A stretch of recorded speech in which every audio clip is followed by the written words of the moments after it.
Hello, citizens of Gotham. My name is Graham Elwood. You're watching the Bitcoin Vigilante live election night coverage on the most important election of our lifetimes, which they say every 4 years. America tonight has to decide between a Nazi and a cop. And which one are we going to vote for? Is it going to be Trump, who's pro-fracking, pro-genocide, pro-gun, pro-Wall Street, or Kamala Harris, who's pro-fracking, pro-genocide, pro-gun, and pro-Wall Street? It will come down to two starkly different people who are basically 95% aligned, except for, Roe v. Wade. That thing that the Democrats have been undermining for the last 20, 30 years. So let's take a look at our big election map. We have two fantastic guests that are going to be joining us. Hello, everybody in the chat. So right now it's 214 to Trump and 197 to Harris. Now this is... The West Coast polls have just closed. It's a little after 8 o'clock here in the West Coast. So there's all these undecided: Wisconsin, Michigan, Pennsylvania. Do those three states sound familiar? Those are the three states that Hillary did not campaign in. And when she lost, she blamed everybody but herself. So,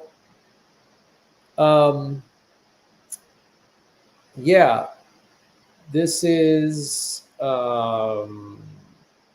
kind of crazy. I'm looking at this is on Google's website, and then I'm watching. I think this is MSNBC on my television. So, yeah, this is it. Our most important election ever, which we hear every 4 years. Thank you, everybody, for watching. I'm sure we'll have 30 or 40 people watching. When I did this 4 years ago, before I was being actively censored, I had about 1,000 people watching. That was back when I had 78,000 subscribers. Now I have 70,000. But if I would have had Tucker Carlson and like a crazy neo-Nazi on my show, maybe I'd have bigger numbers. Or if I would have just gone full neoliberal like David Pakman and just blamed everything on Trump, that would have worked.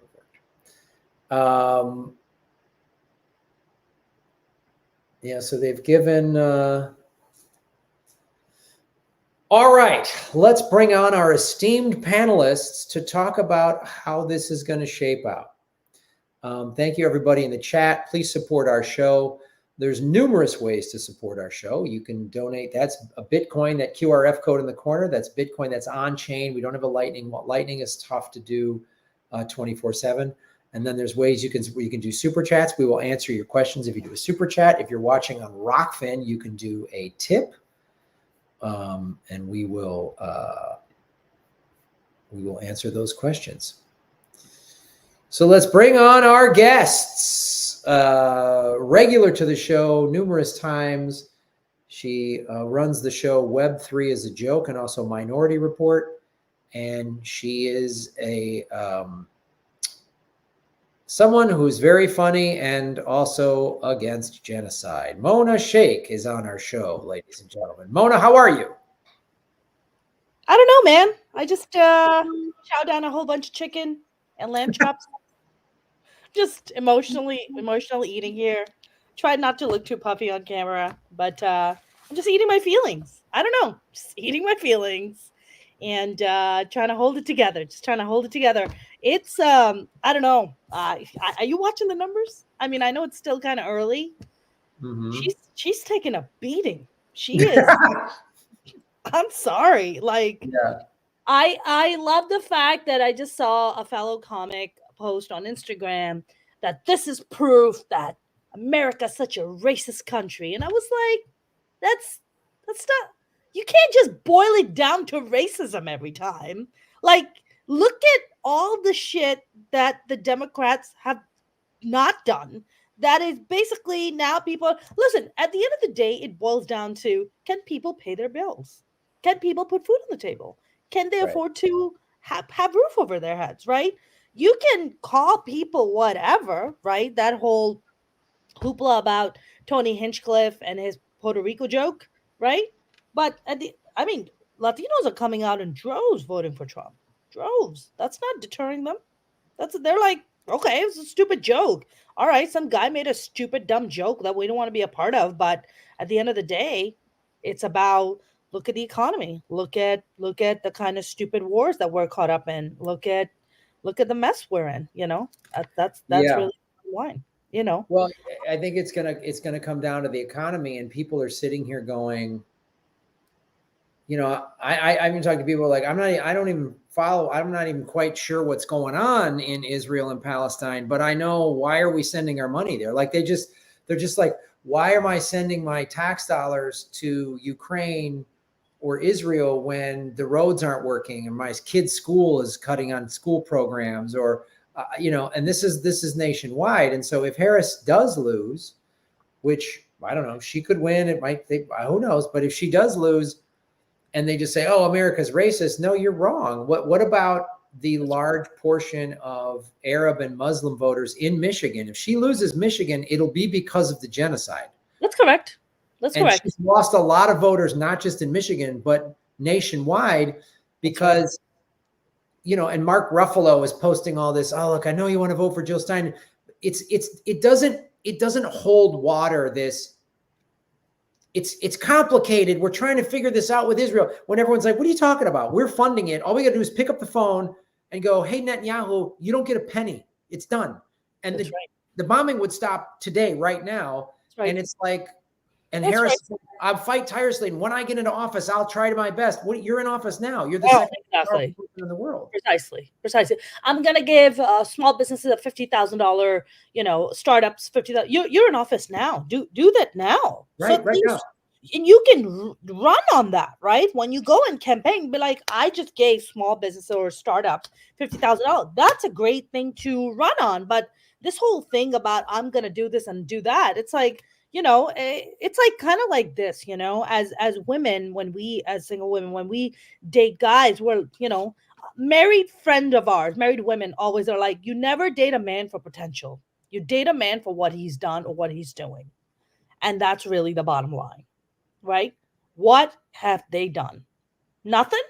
You don't date him for potential. You don't think that hope that he's going to become this person that you think he's in your head. It's like, what is he doing for you now?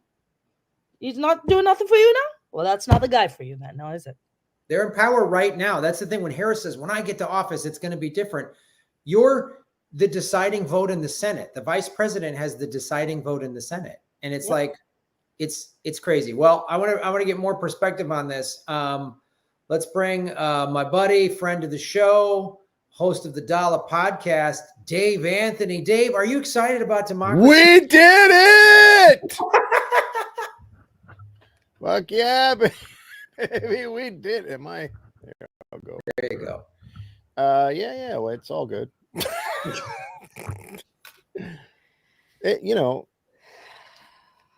Keep not listening to us. Like, I don't know what else to say anymore. Like, the left, just the people in America have been screaming at you for fucking ever. You can't run a party just by only catering to professionals, the lanyard wearers. And, you guys brought up the point earlier of economics, and this is a CNN poll, the exit poll. Better off than 4 years ago, 22%. About the same, 29%. Worse than 4 years ago, 48%. And all the Democrats did was scream at us, the stats say it's fine. And we were saying it's not fine. This is, and I think they're going to have to come to some kind of reckoning. I mean, because I covered this yesterday. I want to bring this up. This was a CNN. This was a CNN analyst, Travis Smiley, 2 days ago. This was and he was like, saying this. It's not about. So let's just watch this real quick. This is what this guy said. And basically, it's kind of what you're saying, Dave. He's like, these job report numbers don't mean anything to anybody. Right. Because everything costs more. Precisely. My car insurance, my car insurance just went up. My The car Wi-Fi, insurance thing is fucking insane. it's insane. My Wi-Fi just went up. We all live in Los Angeles. It is so expensive to live in this city. It is so expensive. Mona, you're like many of our friends who you have good rent control. You can't move. You can't move. No. I was just having a conversation with my neighbor about that as I was borrowing his grill to grill my meat. That sounds kind of dirty, but and we were just having this conversation, right? And he was like, "I want to leave and I want to move." He's like, "But I cannot afford to move." He's like, he's like, "I have my wife with me. I have my daughter with me. The boyfriend lives with us. The daughter's pregnant now." They're like, "Where are we going to move? Like, we can't afford to move anywhere." You know what he said? He said, "I just went to Guatemala and bought a house there. So if shit goes down here, at least we have a backup plan that we can go to Guatemala and live there and have a house." Imagine. Yeah, that's where we're in. And so I doubt the liberals, if Harris does lose, if she wins, then it's like, I don't want to hear your complaints anymore. You can't blame us and Jill Stein anymore. You can't blame Trump. Yeah, they will. I mean, they will. They will. They're going to totally blame anybody but themselves when it's so fucking obvious what just happened. You did Clinton's fucking plan again and lost again to the rapist fucking lunatic. Yep. How hard is this? I know. It's not that fucking hard. It's like, hey, Hillary's strategy of catering to the Republicans? Let's do that again. The strategy that lost. Let's get Dick Cheney, a war criminal. So let's go back to the economy, though. I really want to show this. This was on CNN like 2 days ago. I always feel ambivalent about this economic news because the question for me is always a strong economy for whom? A better economy for whom? Black folks still lag far behind in every single leading economic indicator category. There are concerns, I think, amongst the demos about inflation. We all are concerned about the price of everything having escalated post-pandemic. And then you got corporate greed trying to make up what they lost during the pandemic, raising all these costs that we pay for basically everything. So when you say they're going to inherit a great economy, for whom is the first question for me. But then secondly, whoever inherits this great economy, they still have to do something that we have not done as yet to shrink this gap between the have-gots and the have-nots, between the rich and the rest of us. We've gone through another campaign cycle where everybody talks about the middle class, but we won't talk about poverty and income inequality and economic immobility. That's the real challenge to whoever the next president is, no matter what these economic numbers, what these economists say, as far as I'm concerned. I always feel ambivalent about this economic news. So, I mean, let's talk about what that guy just said. I mean, that's like, I mean, he brought up a great point. He goes, and this is the thing that most Americans are having to face is, you can show me all the economic numbers and the growth and the jobs all you want. When my bills are more expensive, I go to the grocery store and it costs more. And then if you've got kids or whatever, you're like, I can't afford it. Everything's more expensive. And you're telling me, no, it's not. It's great. And there's going to be 4 more great years of this. Like, and they don't address economic issues at all. And they don't address, this is why Hillary lost. She was doing these $250,000 a plate dinners, in these big expensive places, while Trump in 2016, he didn't run that much of a populist campaign in this year or in 2020, but in 2016, he ran a very populist campaign. It was right-wing populism. It was jingoistic, and it was, very racist and stuff like that. But he still ran a populist campaign where he said, I'm going to bring your jobs back. He did campaigns in front of closed factories and said, I'm going to open this factory back up. And I knew that was nonsense, but a lot of people in these small towns went, he's the only guy campaigning here saying this, and the Democrats just say, we're smarter than you and shut up and vote for us. And, Elon Musk is a bad billionaire, but our billionaires are good. We have the good billionaires backing us. Go ahead, Mona.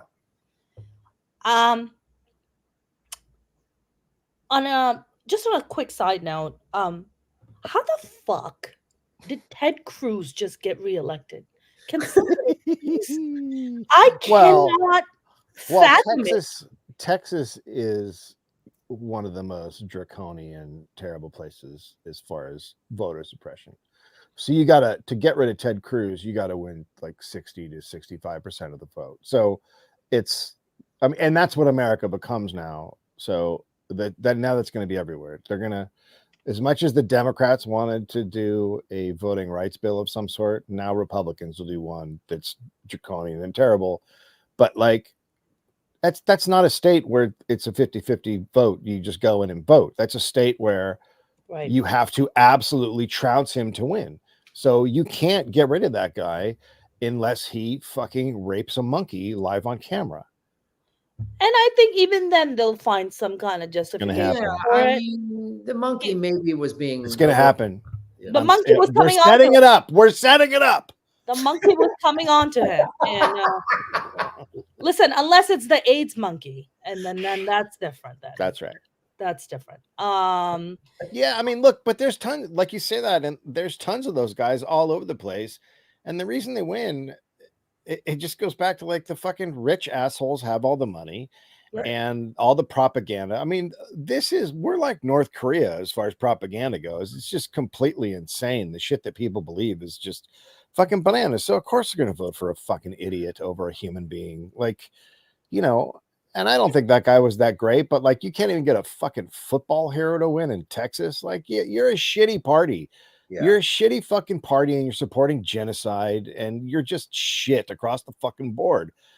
The Democratic Party needs to be destroyed, and we need a completely different party. It's not like we're not at the point now where it's like, hey, we got to fix it. It has to be obliterated. It has to be gone, and something new needs to come. It cannot exist. You cannot have a party in which there are the bosses and the factory workers in the same fucking party. It's different ideologies. Yep. It doesn't work. You're a failure. Your big tent is why you fucking suck. I know, they stand for nothing. It's like Kamala Harris, she's backed by Dick Cheney. Well, wait, I thought he was a war criminal. We called him a war criminal. Yeah. I mean, she cozied up to our generation's Kissinger. Like, what did you fucking think was going to happen? Everybody is just dismayed by that shit. And to think that they started out this campaign being like, hey, Republicans are weird. And and then all the news all of a sudden started focusing on how fucking crazy those guys are and the shits that they say. And then some dickbag eternal Democratic consultant came in. I don't remember his name, but he walked in and said, you got to stop being negative. You got to stop being negative. Get rid of the weird stuff. And you got to start catering to the right center. And they just immediately lost the election. Like, you could watch that just go like everyone's excited. Hey, let's do it. And then it was just like they're fucking morons. Well, there's that. And then also, I mean, to Mona's point about the economy, if Biden came in, so he took over in the middle of the pandemic, right? That means we were in a national emergency, which when that happens, the president is granted broad powers. Had Joe Biden said, Medicare for all, everybody gets free health care in the middle of a pandemic. Permanent president. That would be it. He would have a 25-point lead, and the Republicans would have said, Trump, you are not running because you're going to get, it would have been like, everyone, the whole country would have been like, hey man, we used to have huge medical bills. Now we don't, we're good. Yeah. That alone, if he would have come in, and 85% of student loan debt is federally backed. So the federal government can just say, you don't have to pay it. Yeah. Instead, he was like bickering just to get 10 grand. If he would have just said, if you have a federally backed student loan, we just had a pandemic, you get free healthcare and your student debts are done. That's it. Joe Biden, and if he said, I'm too old to run, Kamala's running in my place, she would have a 30 point lead. It would be a no contest, but they refuse to help working class people. They put out, and when I hear liberal friends of mine go, but Joe Biden's done this and this, I go, you're just repeating something you heard on MSNBC, because it has not, my quality of life in this country, I'm 55 years old, has gotten worse. Yeah. It's gotten worse in the last 20 years. It's gotten worse. Well, I mean, it honestly, that poll that I read, I'm worse off than I was 4 years ago. And I'm doing, like, I can get by fine. Like, I'm fine. I'm worse off. Yeah. Straight up, I'm far worse off. Me too. And we're all worse off. Like, I don't know what to tell you. Me too. I mean, even when Trump was doing his madness during the pandemic. I mean, I had money coming in, man. Like, at least I could like do the things that I needed to do, But now it's like everything is like pulling teeth, I just feel like, as shitty as the new Republican Party is, And they're they're the a neo-fascist crazy, organization. they're fucking insane. But Yeah. you know what's the thing about them that the Democrats don't do? When they say some whacked out shit, they go out and do that whacked out shit. They don't just fucking pussyfoot around that shit. They're like, oh, you want some what? We're gonna make wacky fucking claims and then we're gonna do it. Oh, guess what? We're gonna move the capital to Jerusalem. Done. Oh, everybody's gonna be up in arms.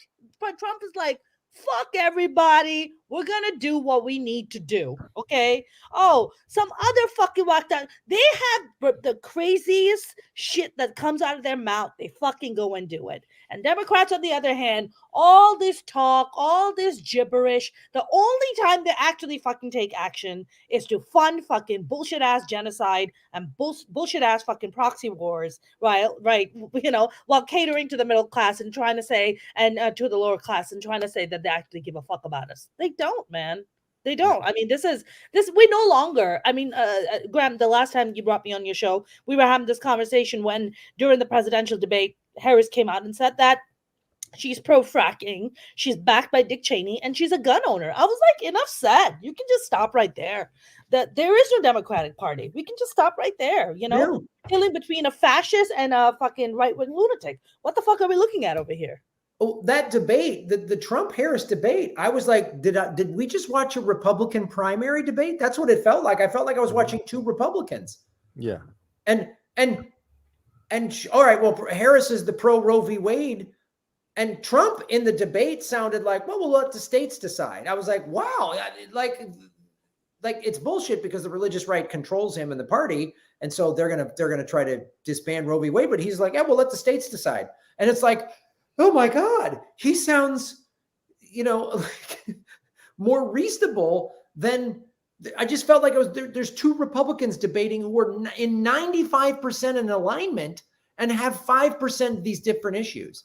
And then, like, when I got to listen to liberals, and this is the toughest part about being politically homeless, like we are, which is I'm an anti-war, pro-labor, democratic socialist. So I don't fit in either one of these parties. So I got to take shit from both sides. I got to take shit from these dipshit MAGA morons and these liberal idiots.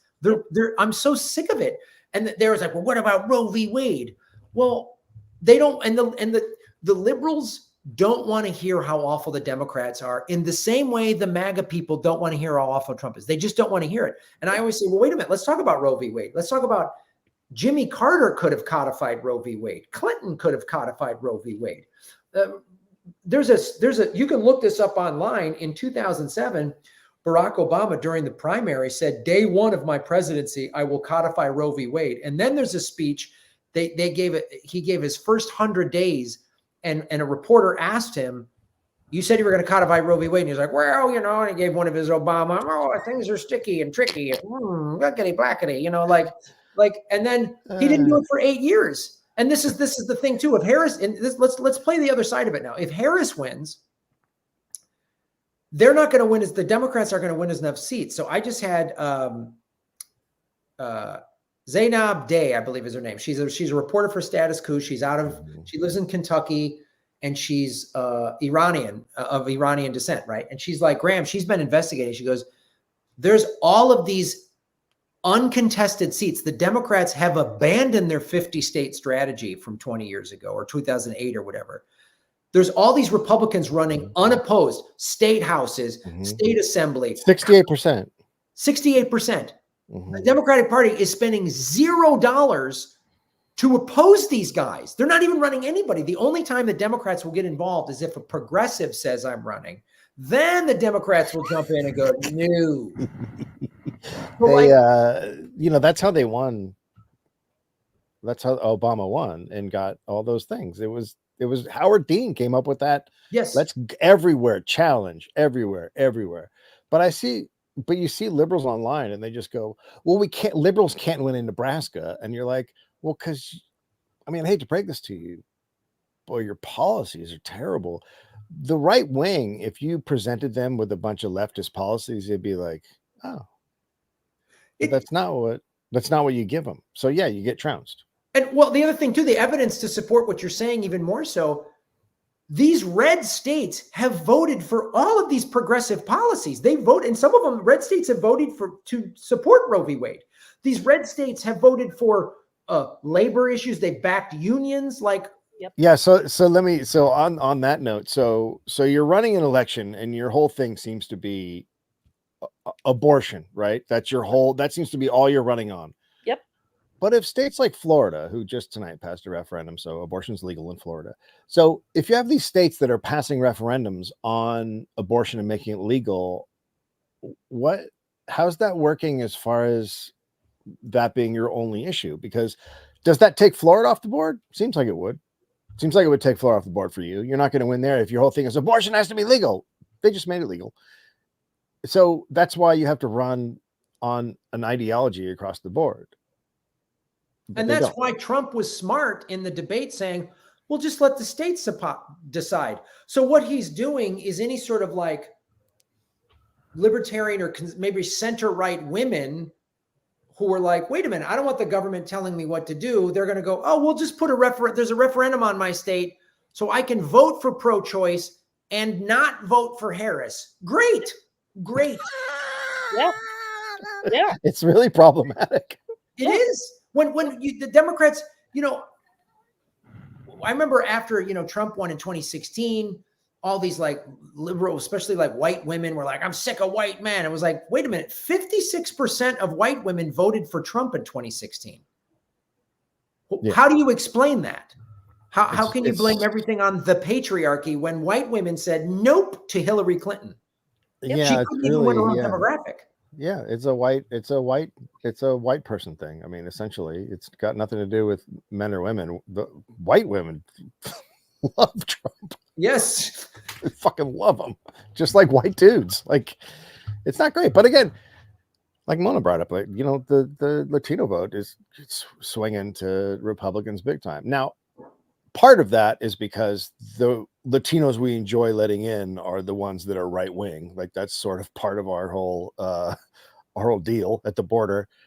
But to never look at that, because we saw that in 2016, we saw these sort of working class places where Trump totally crushed with that vote, and they never looked at it because they just yelled Russia, and the Russia thing was always going to bite us all in the ass because they never looked at what in the fuck they are. They never looked at what in the fuck they are. They never had to. They could just go Russia.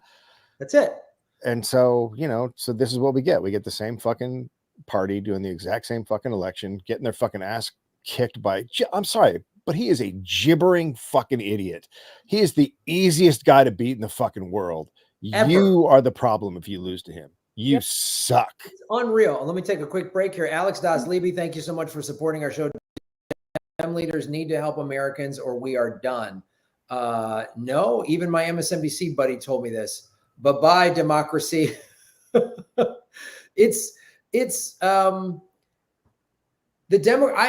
said this to several liberal friends of mine. I'm like, I blame the Democrats for Trump. I blame them. Like you say, every time the Dems lose, look who the last two guys they've lost to. George W. Bush and Trump. These two guys are so beatable. They're so beatable. Like, and it's because the Democratic Party has flagrantly said, no way progressives. I mean, I was saying that I go, so the Democratic Party, one of the things they're running on this, aside from Roe v. Wade, is we're going to save democracy because Donald Trump is playing, he's breaking the rules, right? He's a convicted felon. Right. He doesn't want to play by the rules. And I go, well, wait a minute now. You guys have been trying to, like, the Green Party had to sue the Democrats in about 9 states to get on the ballot. And then let's go to 2016. Debbie Wasserman Schultz fired from the DNC for cheating in the Democratic Party. Yeah, I forgot about that. Yeah. She was fired. This is public knowledge. This isn't crazy conspiracy talk. And who hired her? Oh, the Hillary Clinton campaign. Donna Brazile, then with CNN, was fired by CNN for giving Hillary questions ahead of a debate. Now she's at Fox News. So the Democrats cheat 6 ways from Sunday in their own primaries, and so do the Republicans. Both parties cheat. Like the Republicans, their go-to cheat is the gerrymandering. They like to just keep blacks and Latinos away from voting, and the Democrats are like, progressives, no way. And let's go back to Roe v. Wade. What happened? What was it? May 3rd of 2022 when the SCOTUS leak happened? You know, what was Nancy Pelosi doing that day? Oh, that's right. She was in Texas campaigning for Henry Cooler, anti-abortion Democrat, because he was running against a young progressive woman. So the Democratic Party said no to the young female progressive and yes to the Henry Cooler. Oh, by the way, about 4 months ago, Henry Cooler is brought up on charges. For what kind of charges is he brought up on? I think like campaign is like some kind of scams, like fraud, like embezzlement, kind of FBI probe type shit. Yeah. By the way, I wanted to just add, Donna Brazil is right now on ABC News, chatting, talking. Because you can't fail once you're up at that level. It's impossible to fail. You just get to keep sucking. You cheated you used your job as a journalist to help a politician. Yeah. You're fired for that, and you just keep getting hired. This is unbelievable to me. But may I just point out, like, listen, there's 2 white guys here and 1 brown lady, right? And white guys get a lot of slack for this, right? It's like straight white guys fail up all the time. I think in America, when you get to a certain status, regardless of your gender or your race, you will fail up all the fucking time. And somehow we have definitely made, and we, there have been instances that there hasn't, that, straight white men have failed up, Donald Trump being one of them. However, I think when you reach a certain status in America and you have a certain money, you have certain powerful status, you can do no wrong. Like, you can fuck up and, still get gigs, Well, this is the point, and you're making an excellent point. And this is the thing that liberals have a hard time understanding. I think so identity politics is how the ruling class tricks like left-leaning voters to vote against their own interests, and they use the ruling elites use the Bible and the Second Amendment to get red state voters to vote against their own interests, right? So what you're seeing, what you're talking about, is the ruling elites. And once you become one of them, you've made money, you've helped them make money, you're in that inner circle. It's like the mafia. You're protected. That's right. And the ruling elites, 20, 30 years ago went, hey man, we can't be all white dudes. So we're going to let in, but it's the same rules. You're a person of color, you're a woman, we'll let you in the country club, but you better play by the rules. And if you play by the rules, we will take care of you. And that is what happens. That's why Obama, I was all, he's going to be great.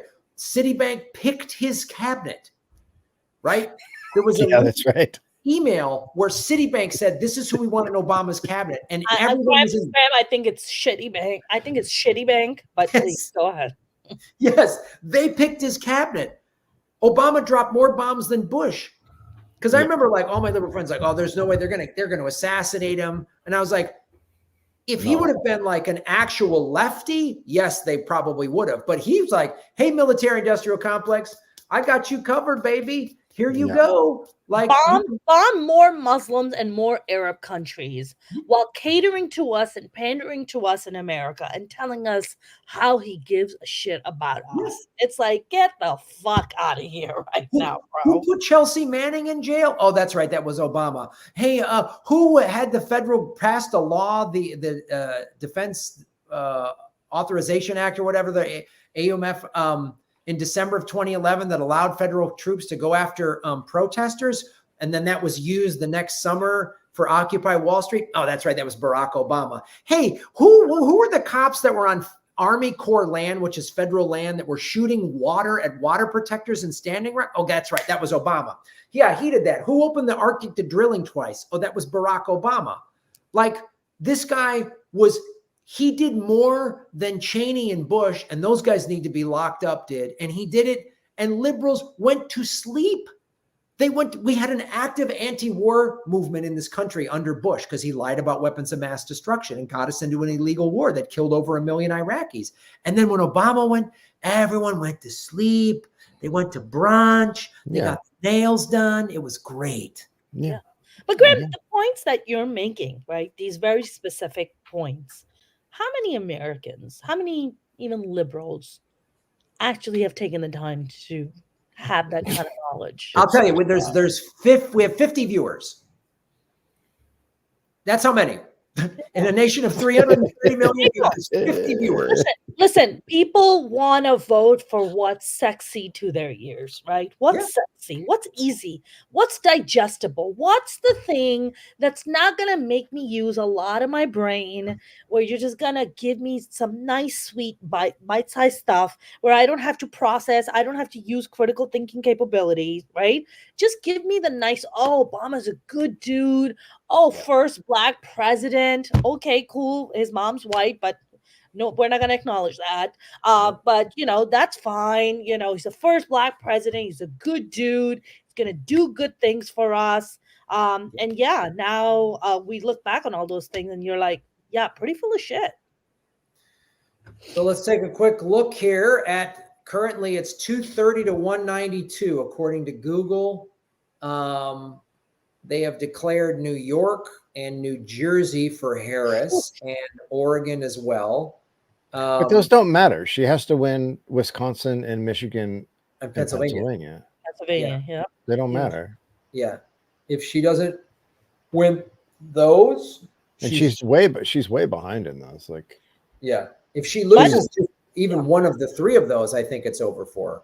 She's down by she in Michigan, she's down by 80,000, and that's pretty much the amount that it sounds like she lost in Dearborn, because last time Biden won 88% of South Dearborn, and she is losing South Dearborn. Yeah, and that's because there's a huge Muslim community in Michigan, and they came out very publicly. It's not like you weren't warned. And when you were warned, then you sent Richie Torres to talk shit about them. And then after that, you sent Bill Clinton to tell them that they all deserve to be blown up. So, this is the most self-inflicted fucking loss I've ever seen in my life.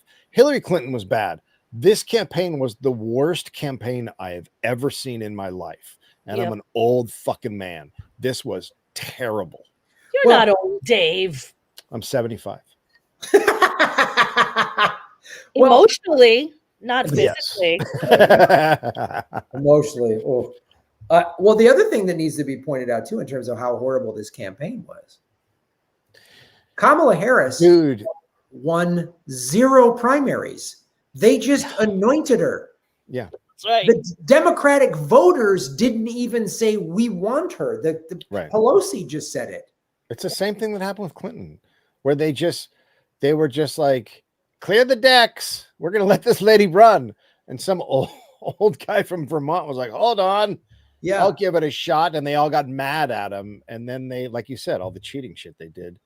But it's just this isn't fucking democracy at all. I mean, the Hillary thing was they cheated, but at least they had some type of elections. There's no election for Harris at all. Yeah. There was no primary. She didn't win a primary in 2020. She dropped out before the first Nevada caucus. She dropped out. But what's very funny is that all the people are like, well, it's too late now. You can't do anything. I'm like, man, Australia has an election in 3 weeks. What in the fuck are you talking about? Right. All these countries around the world have elections really fast. Like, what are you fucking talking about? You can do it. Have you guys seen this old video of President Ford being asked by this little girl to be like, President Ford, do you think we'll ever have a female president in America? Oh, yeah. Have you seen this video? And then he responds by saying the only way that we're ever going to have a female president is that she gets elected as a VP, and then something happens to the president, and basically she has to step in and run. That's right. That's right. And that's exactly what happened in this. But they didn't even do the smart thing here. Yeah. The smart thing was literally predicted that. Aside. Biden should have stepped aside and let her then get into the office and then be the sitting VP. then I think she would have had a better chance. But he couldn't even do that because he's a bitter old fuck. Yeah. He doesn't even know what date is. I mean, if they would have done that, if she would have just said and then at least over the summer passed a couple of policies as the new president that could have said, hey, I've taken over the ship. It's going to be different. That just something, anything along those lines would have gone, okay. She would have just said, all right, I'm forgiving student loan debt or something, or just said. I really think that Biden said, Biden and his people were like, he will only step aside if you run on all his policies. I think I bet that comes out at some point. I wouldn't doubt it. But also, I mean, getting back to the genocide thing, we can't overlook the fact that if you go to AIPAC Tracker, they follow every politician, Republican and Democrat, who takes money from AIPAC, because again, that's a matter of public record. So if you go to the FBC, if you go to OpenSecrets.org, so Kamala has taken in her career over $5 million from AIPAC. Is that good? So, yeah, that's good. It's really good. It's very hard to explain to people being from California and having watched her since she ran for the district attorney in San Francisco on a right-wing campaign, but it's very hard to describe how she was just sort of anointed. Like, people don't get that California politics is very much like, once you get past a certain level, you just have a D next to your name. It's like, check. So you don't really have to fucking, it just comes down to the party leaders going, we like her. And then everyone votes for that person. And that's not a test of how good of a politician you are. It's not a test that you can run a campaign. There's no test happening for these people. And we all know, we all watched fucking Waltz up there. If he had been running as the guy, he would have won. Right. Because he had this weird fatherly, but also like populist vibe. Right. Even though she doesn't have, she has, show me your lanyard vibe. Like, it's not what people want. She was good in the debate because, she was a prosecutor, so she knew how to beat Trump in a debate. She was very good in the debate, but you see her in questions and impromptu questions. She was just asked recently about, I forget what it is in California, Prop 36, I think, which is the lock everybody up proposition or whatever. And it's a very sort of pro-prison, pro-cop. Terrible. And they asked her, how did you vote? And she said, well, this was on Sunday. She goes, I voted by mail. So very excited to support democracy. And they're like, but how did you vote?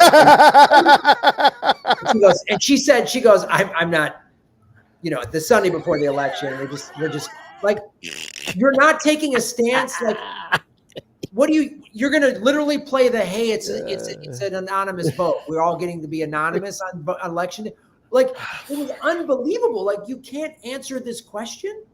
I mean, you should be able to say, I voted yes for it, or I voted no, and here's why, and give your policy stance. And she's like, oh, come on, I'm not going to. Nobody running for president says what platform, what propositions they voted for in the state that they're registered to vote in. Nobody says that. Like,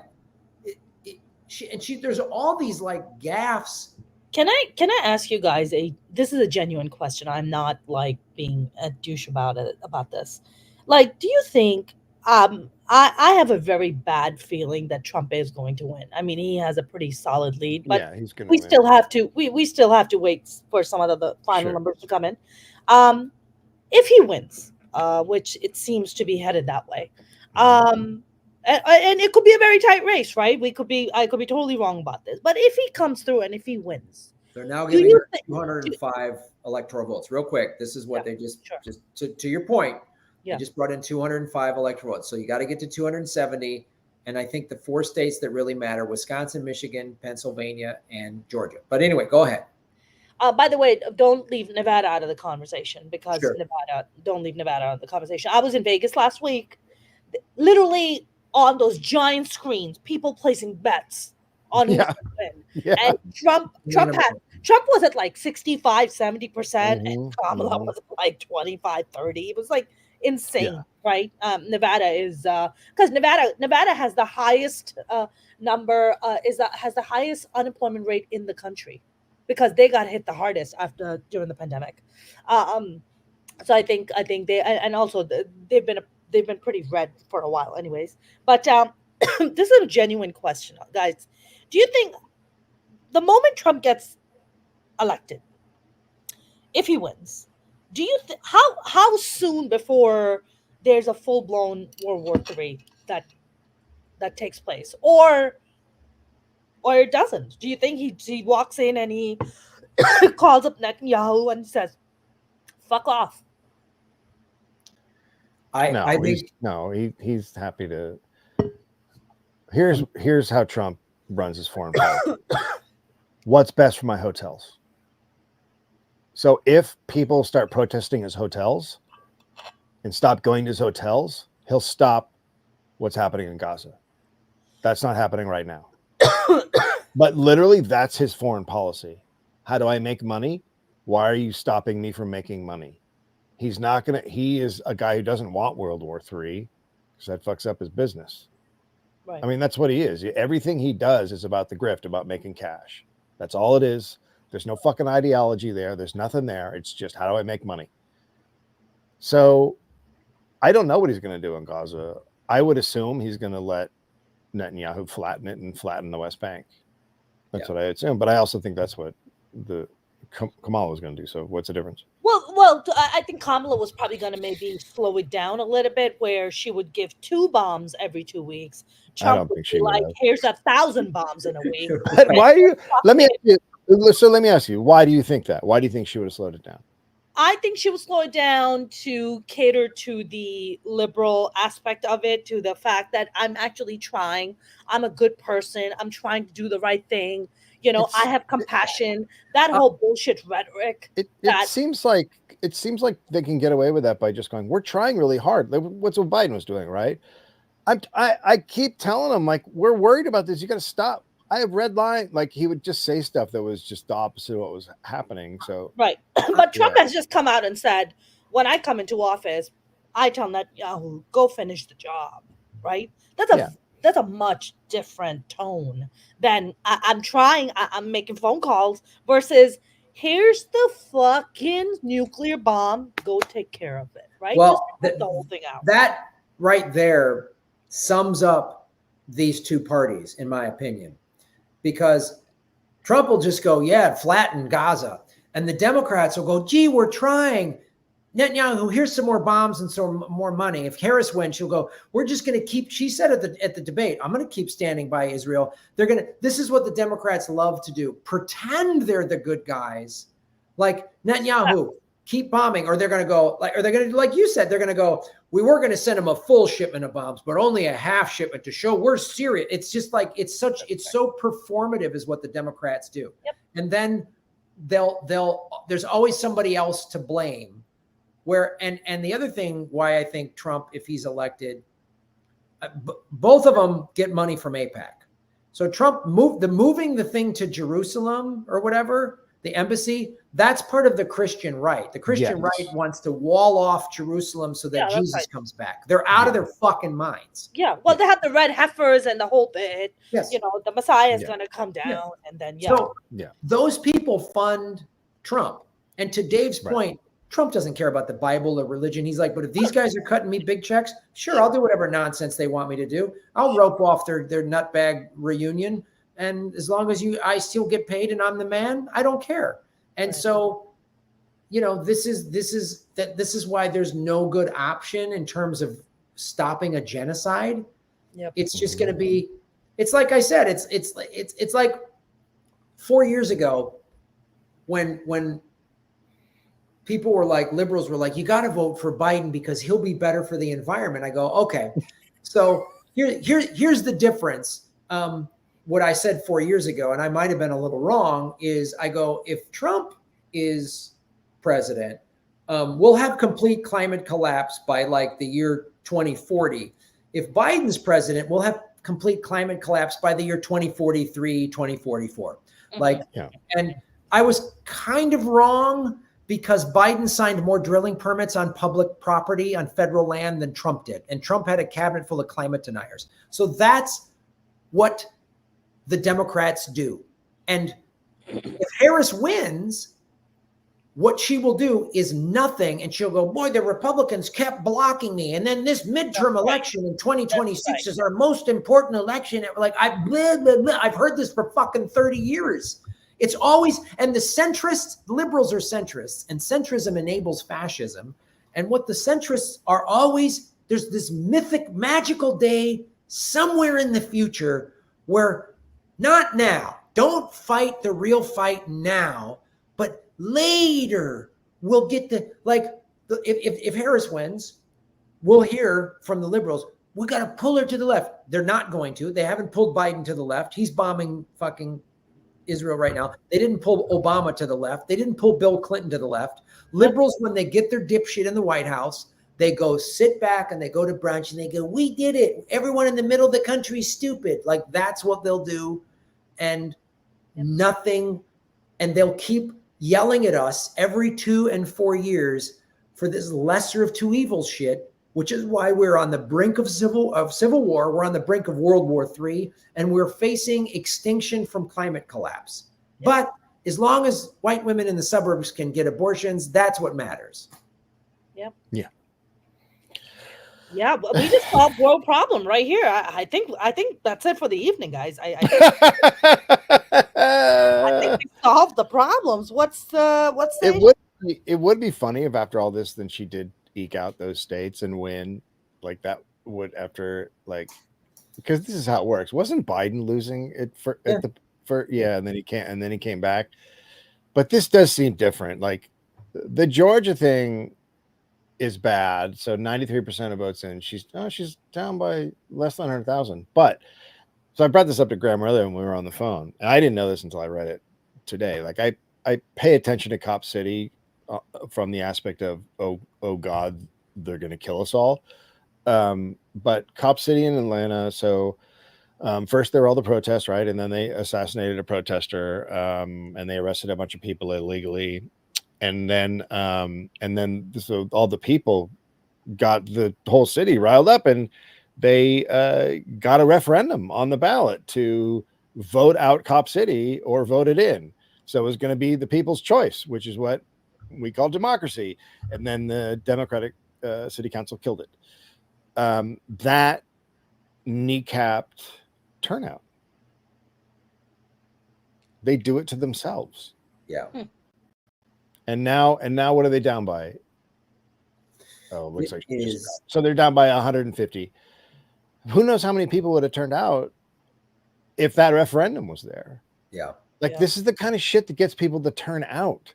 But it's so damning that Florida just made abortion legal and pot legal, and they're a fucking red state. That shows you how fucking bad you are at politics. You're terrible because you're supposed to represent that shit and nobody fucking votes for you.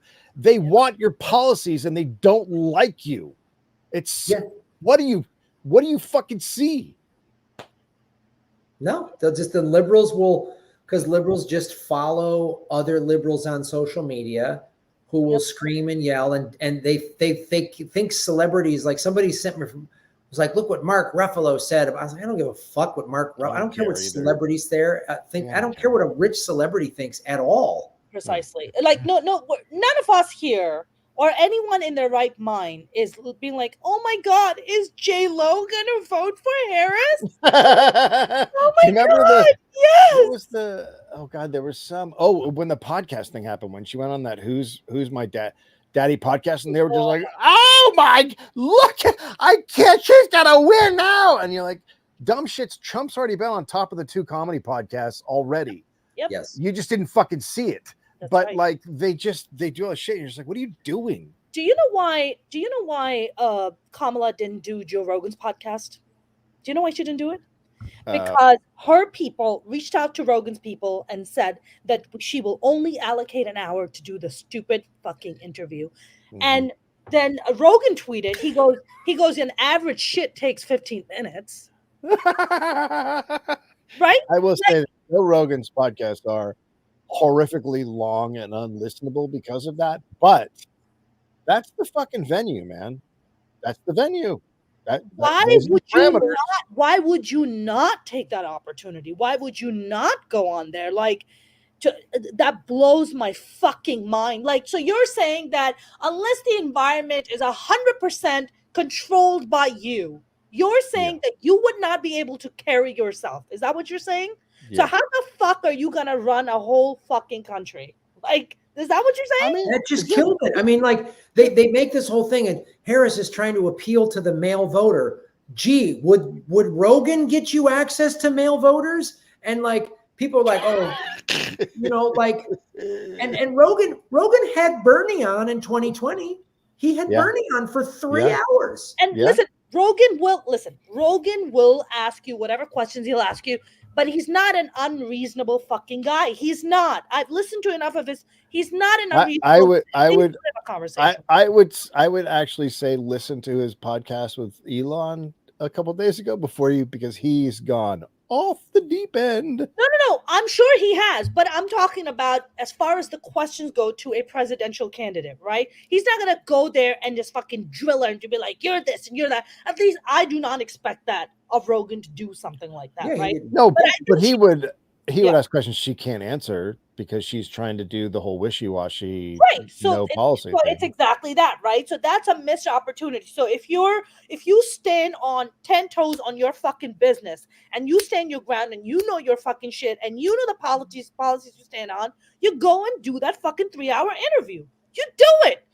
At least for the fucking, even if you think that you don't come out winning, you at least went there and you stood your fucking ground for 3 hours. That it says something about you and you as a person, as your integrity. At least in my opinion. Yeah, it's you stood on your business, 10 toes business. You stood on it. You're like, you know what? You don't have to agree with me. You don't have to like me, but God damn it, I fucking showed up and I didn't back down from a challenge. I respect that. If I was running for president, I would go on anyone's show just about, except Alex Jones. But I'd go on Rogan. What about Jimmy Dore's? Oh boy, maybe not that one. What's wrong with Jimmy Dore? Oh, I don't know. Yesterday he had on Tucker Carlson, who recently fought a demon, and Jay Johnson, who got a year for trying to. May I say something about Tucker Carlson? Go ahead. Tucker Carlson has been a douchebag for as long as I can remember. His interview with Nayib Bukele blew. Was that the one the other day? Was the one where they talked about the demon thing? Or is that a different guy? No. I'm talking about the president of El Salvador. The president of El Salvador. That shit blew my mind. The fact that, listen, you can think a lot of things about Tucker Carlson, and he is all those things. Tucker Carlson was at the Republican convention, and he made a statement, which I was like kind of taken aback by, where he was like, if you think that it is okay to bomb civilians and innocent women and children, you are an evil person. And he was referring to Gaza. That's what he was referring to. And I was like, oh, interesting. Yeah, but I don't think you should get credit for that.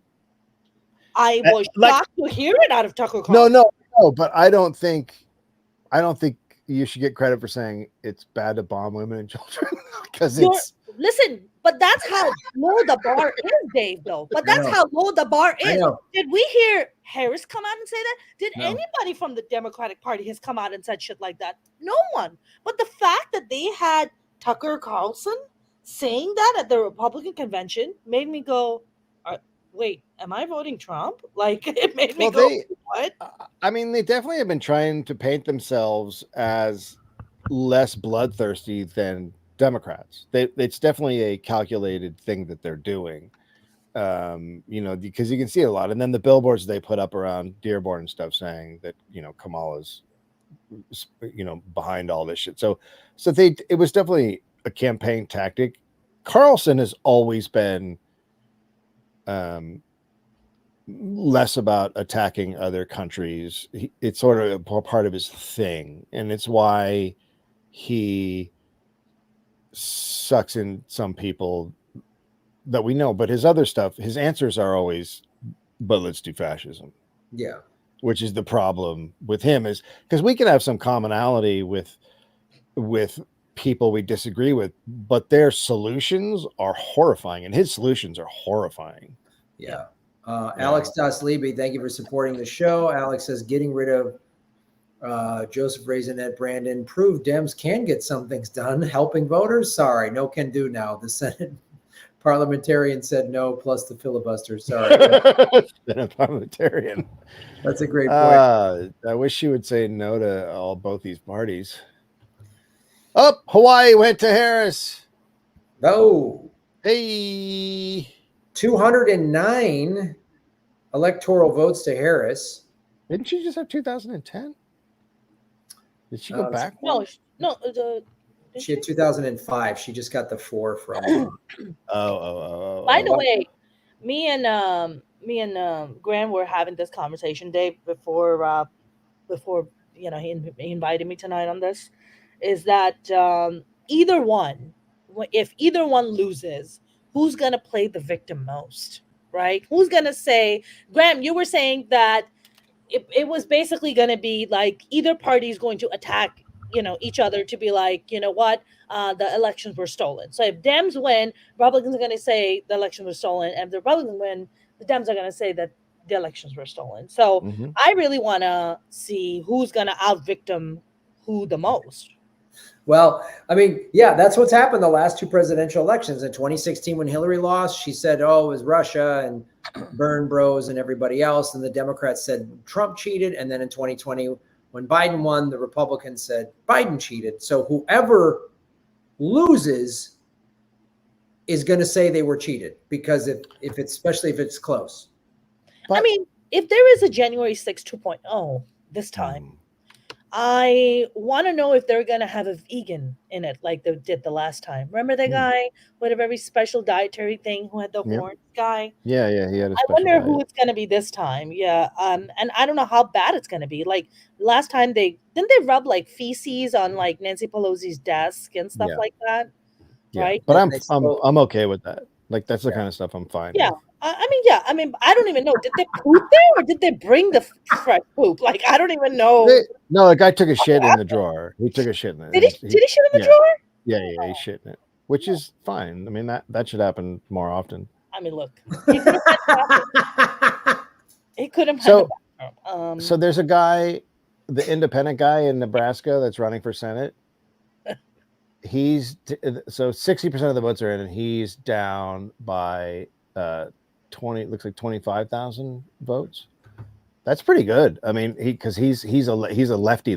He's a lefty, not lefty, but he's more left than liberals. And she is down much more. She's down by 60,000. So she's down double the guy who was running a left campaign. In Nebraska. I'm loving it. Oh, sorry, that's the wrong tune. No, it's this will happen. This will be another election. This will be like the 3rd or 4th election in a row, including midterms, where red state voters have voted for progressive policies, marijuana, abortion.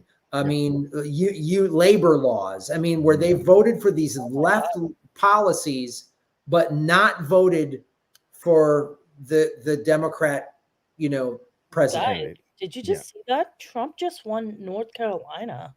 That's he did. Ooh. Let's see. Chase Oliver, a libertarian, got 26,000 votes, and Jill Stein got 22,000. Neither one of those come close to making up the difference, so they can't scream about that. Oh, Cornel West got 10,000. But they will. They will, though. I mean, they screamed about it in Wisconsin, Michigan, Pennsylvania. They blamed Jill Stein. And if you took all of Jill Stein's votes from 2016 in those states that Hillary lost and gave them to Hillary, it still wouldn't have been enough. Like, can we stop and acknowledge for a second that Harris is losing to a convicted felon? Rapist, convicted felon, grifter. Like the guy is just a fucking. He made no sense his last fucking 3-4 weeks on the campaign. As the campaign wore on him, he made no fucking sense. He was a babbling lunatic. And he's been on Epstein's plane 5 times. Yeah, she is like, I'll never forget. I was with a friend, and it was after Biden picked Kamala. And we're no longer friends, but liberal friend. And she goes, so what do you think about that? And I said, what do I think about him picking someone who had to drop out before Iowa to be the VP? Well, I think if he dies and she takes over, or if she runs again, she's going to get crushed. And the reason I said that is because it's fucking obvious. She was third in California and couldn't make it to fucking Iowa. Yes. Why the fuck would you pick this person?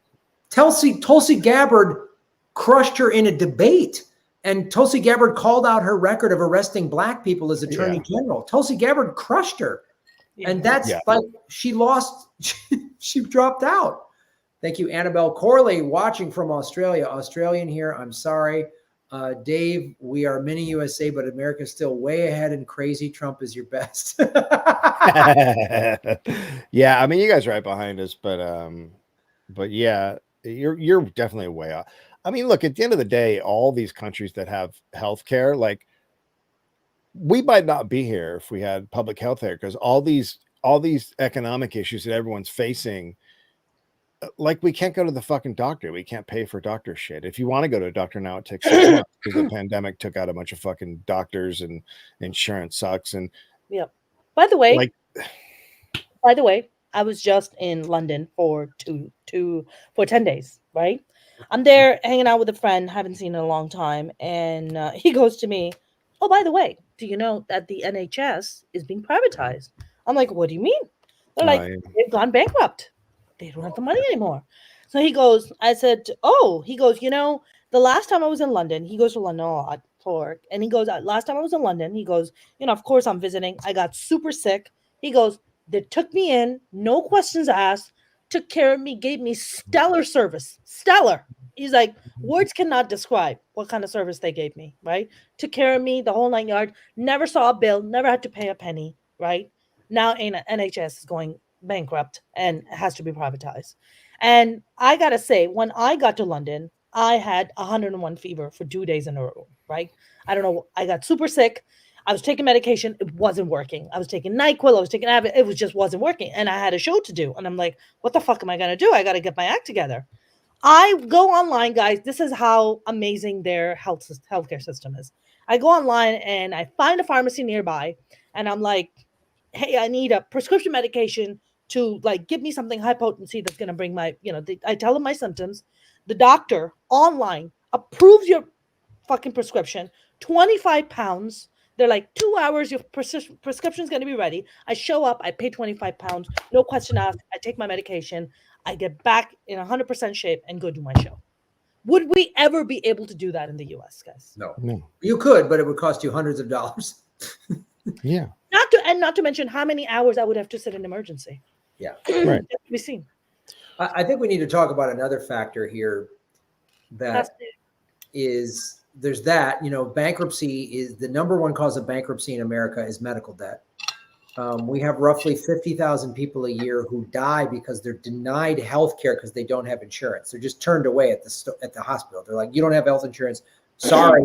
And then they die from it. So that's the greatest country in the world. And then in getting back to the economy, the economic stuff that we talked about at the top of this, there's still people who are still hurting because of the 2008 housing crash. There were 6 million foreclosures. I mean, there were 24 million lost homes, meaning there were 6 million actual foreclosures. That's 6 million families, right? Mm-hmm. There's 24 million homes that were snatched up by people like BlackRock. And so there's intergenerational wealth was taken away. I mean, you're talking about, that was what, 16 years ago or whatever that happened, 2008 crash. I mean, it lingered through 2010. You're talking about at least 14, 15 years ago. So you're talking about millennials who were teenagers at the time, early 20s, and saw their parents' homes and wealth get wiped out. And now here they are in their 30s and they can't afford a home. And now the average cost of a house in America is just around $400,000. It's about $800,000 in California. People can't afford a house. And BlackRock owns all these houses. And that's part of the people are sitting around going, was your life better now after 4 years? And they're like, well, wait a minute. After 8 years of Obama and Biden, gee, I had my house wiped out. after 4 years of Biden and Harris, it's worse. The economy is worse. So I'm done. I'm out. There's still that happened. And Obama didn't put anybody in jail. He gave Wall Street a bailout. And so have the Republicans. I mean, the Republicans helped create that as well. But just for the person voting today who's having a hard time paying their bills and they lost their home. Well, It's you're not part of- even factoring in the pandemic stuff, which was Yeah. all the aid he gave people, and took all those people out of poverty and put all those people on what was like 20 million on healthcare that then lost it. Millions and millions and millions of people had were taken out of poverty and then thrust back into it. The student loan started up again. Like the whole thing is just like, it's just been the dumbest thing to watch. It's just like, it's fucking economics. They got so fucking cocky because they're like, now I'll vote for Trump again. We said no. And you're just like, you got to still be good at shit. Well, the other thing too, to add to that too, that's that you bring up great points about the economics of COVID. I still have a small business association loan, an SBA loan. It's 3.75%. I have 20 years to pay it off, but it's not forgiven. Wall Street, they had their loans forgiven. I'm a small business owner. My loan is not forgiven. We all know comedy clubs that are out of business, closed up shop because of the pandemic. They couldn't pay back their PPP loans or their SBA loans. They had back rent. I mean, we all know we can all walk out of our doors and probably walk within a half a mile and find a closed restaurant, nightclub, business, bar, something. Yep. And again, Wall Street had their loans forgiven. Yep. Yeah.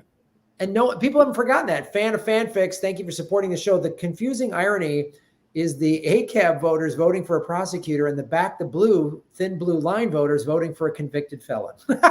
It makes perfect sense. Only in America. Only in America. By the way, right now, rigged is trending on Twitter. Oh boy. Oh my God, it's like we called it. It's almost like we predicted the victimhood that was going to be coming in. Harris, how does she pick up one? How does she pick up one?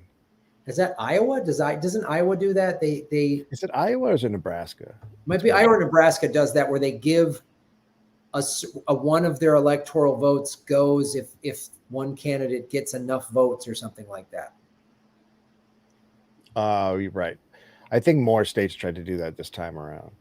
Right. Not all were allowed to. Now I'm seeing someone say that the Florida legislation, let's just call it the Assembly, passed a law saying a referendum isn't binding if it doesn't hit 60%. And I don't think abortion got to 60%. They're such a fucking piece of shit. God. We're just such a fucking shit show of a corrupt, like just legalized corruption. It's just the craziest shit to fucking watch. This country is a shit show, is a page one rewrite. Knock it down, start the fuck over. It's a fucking disaster. Nobody likes this. We're doing all this shit for 20% of the population on both fucking sides. Nobody fucking wants this shit. Yeah. Nobody likes the system. Nobody thinks this is an equitable system, like the Electoral College. So in California, one electoral vote represents 400,000 voters. And in a state like Iowa, one electoral vote represents 100,000 voters. So right. Our votes have less value in California, and we have the 5th largest economy in the world. Yeah. I mean, LA County has a bigger economy than probably the Dakotas, Nebraska, Iowa.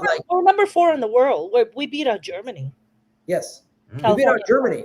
Yeah. I mean, that's the state of 45 million people. And again, like LA County, just LA County has more economic power than half of the states in this country. Yep. And so I mean, what it's problematic because if Trump wins and he wants to do all the shit he wants to do, whatever the fuck, it's going to be draconian and nightmarish. Yep. I don't think people are going to hang back this time. And like you just said, we have all the money. New York and California have a lot of the fucking money. Yep. And the battles that can come can be not what they think they can just drop the boot and do shit. It might be a lot more complicated than that this time. Guys, you know that, but Dave, you also know that Texas launched its own stock exchange this year. Yeah, okay, go for it. I don't give a shit. Yeah, I mean, let's look at it, right? The only thing I think that California is missing is a fucking stock exchange. We can be our own country. We're like, yo, we'll like be our own fucking shit. Go burn everything else down, whatever. Fuck off. Like, we can go skiing and we can go surfing on the same goddamn day. Okay, we're good. We got the best fucking produce. We're good. I would love to for them to put a proposition and say, do you want to leave? And just see and do it with like, hey, Oregon, Washington, California, Hawaii, you guys want to check out? And just see what would happen. Just see how many people want to just get the fuck out of this country. Like, be interesting to see just how people feel about it. Yeah. Fan of fanfics again. Thank you so much for supporting our show. So what do you think the over-under is on Dems having their own Jan 6 moment, but insist that it's completely different when they do it? Great question. All right. Oh, no, they're too much cowards. They are. I agree. So we've been talking for over an hour and 15 minutes or so. So let's wrap this up here. Let me go. Mona, what do you think is going to happen? Give us if Trump wins summation, it'll be this. If Harris wins, it'll be that. Give us a quick bullet point on this. Can I just say one thing? Can I just say one thing before? Yeah, please. This is Florida. So they needed 60% to pass. So abortion, no, because it got 57%. Requires partisan elections for school boards, no. Creates a constitutional right to hunt and fish, yes, 67%. 67%. A constitutional right to hunt and fish, you fucking crazy assholes. Oh, holy shit, you're a miracle of stupid. Oh my God. Wow. Holy shit. You are the worst fucking human beings. The worst. May I just say before I give my summation of the world coming to an end, we didn't even get into the Bitcoin and crypto conversation, right? That's not the whole BRICS thing. What China and Russia are doing on the other side of the world right now, how the petrodollar is just being fucking destroyed as we speak. That's not even talked about. Like, the average American has no fucking idea what's happening.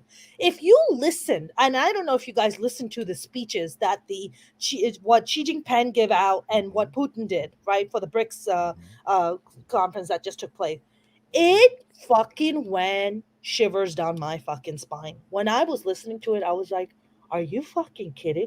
Like, they're done with us. They're like, we're coming for everything you have. Yeah. We are going to fucking demolish you.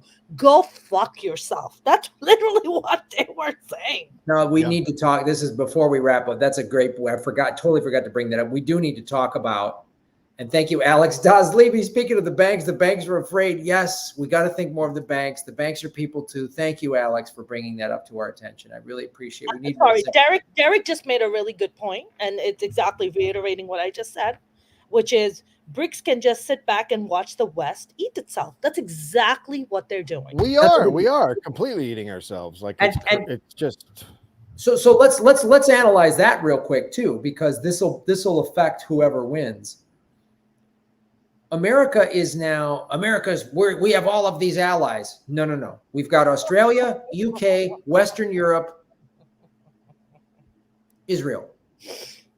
That's it. Like, we've Canada. I mean, we have like maybe a dozen people that back us, that truly back us. And guess what? The Malaysian prime minister told Anthony Blinken at a summit, he was like, Blinken was like, yeah. you need to be careful with your, don't be tied with Russia. And the Malaysian prime minister goes, we can be tied. Don't tell us what to do. Right. You don't threaten us. Because look, I was just in Southeast Asia, and China and Russia are there spending money, and people are like, look, the power is shifting away from the West, and it is going to Asia and Russia. And now BRICS, they sealed that up, man. I mean, they have gone, I followed this on my show. And in 2018, Russia and China, they trade a lot in, like, one of Russia's chief exports is oil, and they sell it to China and Western Europe. And so they got off the petrodollar and started using the petro yuan, right? And that was like, when I heard that, I was like, oh, wait, they just said, sorry, America, we're taking away your economic strength. And BRICS is just the biggest version. So they have now, there's something like 14 official countries, but there's another 20, there's about 25, 30 countries now. They have half of the world's population now under their umbrella. And as you pointed out, Mona, Putin just said, we're going to start looking at using Bitcoin. So yeah, he did. They're going to, which is going to send the price through the roof. So buy Bitcoin, folks, as I've been telling you for the last 4 years. And they are going to just quietly go the way China has been. Like, what has China been doing? Are they sanctioning and bombing people? No, they're going, we'll build you a road. We'll build you a library. We'll build you a port. We'll build you trains. And all we ask is that you, buy our products.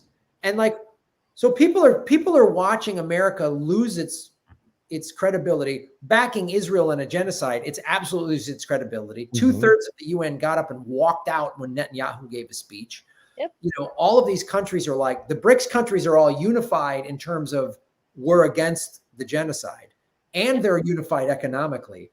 America is going to be isolated. The dollar could completely collapse, and Russia and China are going to go, bye-bye. Bye-bye. Good luck. I think the word is bye. I think my guess is that if we reelected Trump, that would be the nail in the coffin for us. Yeah, I agree with because you. Because even other Western countries would just be like, okay, we can't fucking deal with your shit. Yep. It's just fucking crazy. Yep. France and Germany, all those people would just be like, okay, yeah, no, enough. I mean, France just sent a huge fucking money and package to Lebanon, and they've already come out and said to Israel, you are literally fucking causing your own death. Like, France has washed its hand. France is like, fuck you, Israel. Like, we can't deal with you anymore. This is too much. You're and just watch. Yeah. And to that point that both of you are making, listen to this scenario. Let's say Trump wins, and they go, all right, we're done. And Western Europe, Germany and France go, you know what, Russia? We'll gladly buy your oil. We're out of NATO, and we're out, and we won't put a base in Ukraine. And then, like, they'll negotiate peace. And but that's been our biggest fear. That. That we don't want Russia and Germany to get together. No. If Russia and Germany come to, it's fucking over, man. Who has the strongest economy in Europe? Germany. Well, if Russia steps up in Germany, the Germans are really mad. I mean, not the German leaders, but the German people are really mad at America for blowing up that fucking pipeline. Yeah. Like, they're, and also, I mean, the thing about Russia is there's still a lot of anger in Europe about Ukraine. They're closer to it. They're much fucking angrier. Sure. It's there's really a war. There's a hot war on palpable. their continent. Yeah, and so I don't know if they would combine with Russia in a sense of like overtly, but they might do it under the table. You know what I'm saying? Well, they might go, hey, Russia, we'll start buying your oil. Can you and Zelensky find some peace, and then we'll really, Well, that's coming anyway. I mean, the thing, Russia's now saying, hey, let's do peace. And because they got everything they fucking wanted at this point. Like, everything that when we passed on that deal for them, the peace deal, they've just lost so much land and so many fucking people. Like, we just destroyed that country by not allowing them to do that deal. So once peace comes, who knows? Like, once peace comes, you might be right. They might be like, yeah, okay, well, now we can be buddies. Like, let's do it. I think China is doing something that's pretty genius, if I may say so. America has, since we won World War II, have drummed, and we're loud. We're loud. We're spreading democracy. We're loud, man. China, on the other hand, is quiet. They quietly go do things, right? They Well, all the quietly, like, they've quietly went to Africa, yeah, right? the Africa stuff, yeah. They've quietly went and turned Pakistan into a Chinese colony. Quietly, right? You will hear about stuff like that. And nobody knows that China went and lent all this money to the Pakistani government, saying, hey, we know that you're hurting for cash because your leaders are a bunch of fuck ups who are constantly siphoning fucking money out and depositing in their fucking Swiss bank accounts. So here, we'll give you a whole bunch of money, right? To, whatever economy shit you need to take care of. But if you default on your loan, we fucking keep your ports. They know. They fucking know. Why, you think China's stupid? They're gonna give fucking money? Of course they know these motherfuckers are gonna default on their loans. And guess what? Once you give up the ports, it's over. That's where the goods go in and out, baby. It's fucking over. It's over for Pakistan. Pakistan has not yet come up with the realization that it's fucking over for them. They are officially a Chinese colony, whether they like it or not. It's only a matter of time. Xi Jinping sends in Chinese troops, boots to the ground, and says, "This is now a Chinese colony." Right? And that's coming too, by the way. So that's the magic of China, which is they do things quietly, right? They do the opposite of what the West has done, which is we're loud, we have our Hollywood, we have our shit, like, oh, we're fucking China's like, oh, we're gonna fuck you real good. But you're not even gonna hear a fucking peep. You're not even gonna see us coming when we fucking come for you, right? That shit is scary. I'd rather have a loud enemy than a quiet enemy because I don't know what that motherfucker is up to. Well, China's been doing this. They've been doing that port thing. They've been building people ports. They've been doing this all over the world, and just to get their products all over the world because they make everything now. And there's all these strings attached, and they just say. But again, if you're a country, what would you rather have? A port and they hold some strings, or the U.S. military bombing me, threatening me, sending, like, I'll take the guy who's going to build me something as long as I buy his shit. I'll take that guy. I'll take that global leader over the psycho bully. Yeah, because also China doesn't do, they don't go in and fucking put, military bases in different countries. Instead, they do something different.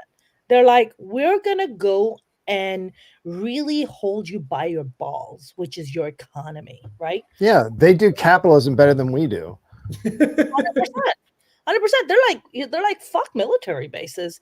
We go to your lifeline, right? We have access to your lifeline. So I was in El Salvador. When I was there in February, they opened up this brand new state-of-the-art library that the Chinese built. And it's this beautiful library. And they're building a new port in the eastern part of El Salvador because that part of the country is sort of untapped. And the Chinese are building a port in there. So it's like, and El Salvador was like, yeah, no problem. We're a small little country. And El Salvador, because he bought Bitcoin, has already paid off half of their IMF loan. They're going to be debt-free by 2030. That country's going to be out of debt in 5 years. Unless Bitcoin crashes again.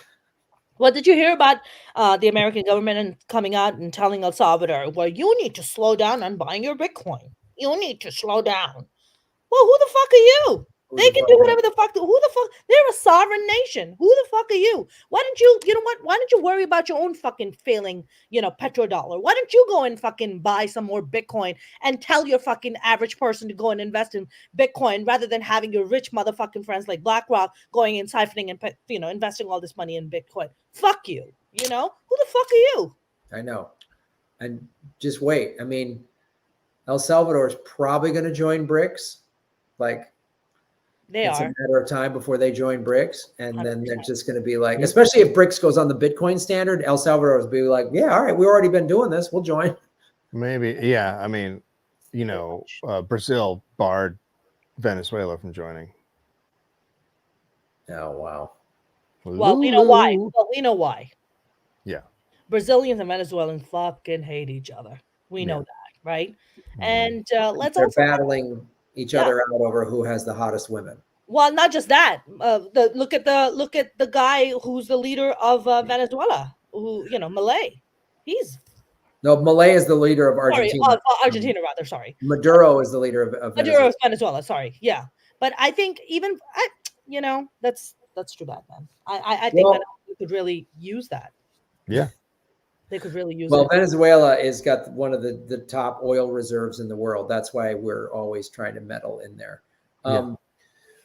All right. Well, let's. I'm glad we brought up the BRICS and the Bitcoin and the economy and all that. I'm glad we brought that up. So how do you guys, Mona? Let's start with you. How do you?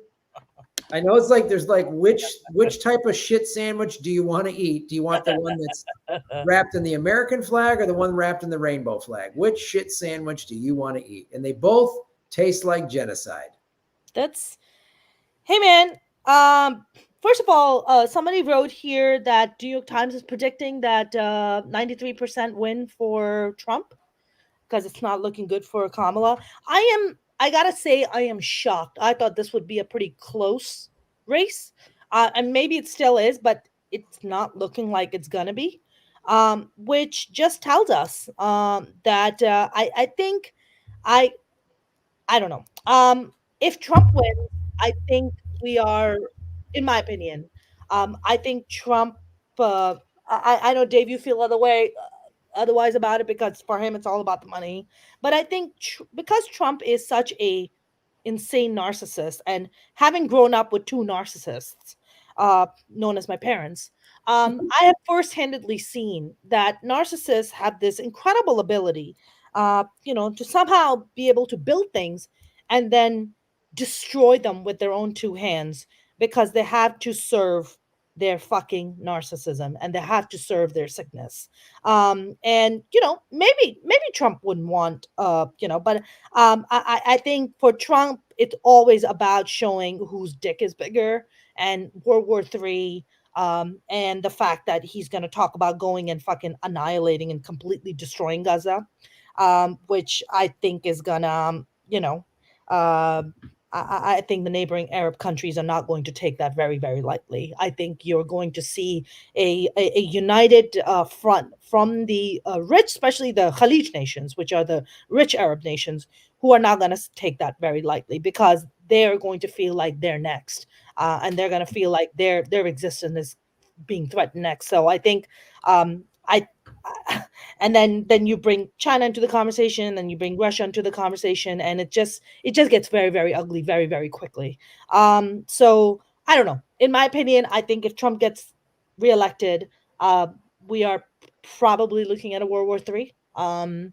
I feel like if Harris gets elected, which I doesn't seem like she's going to be, but if she does, I think she's just going to slow the process down.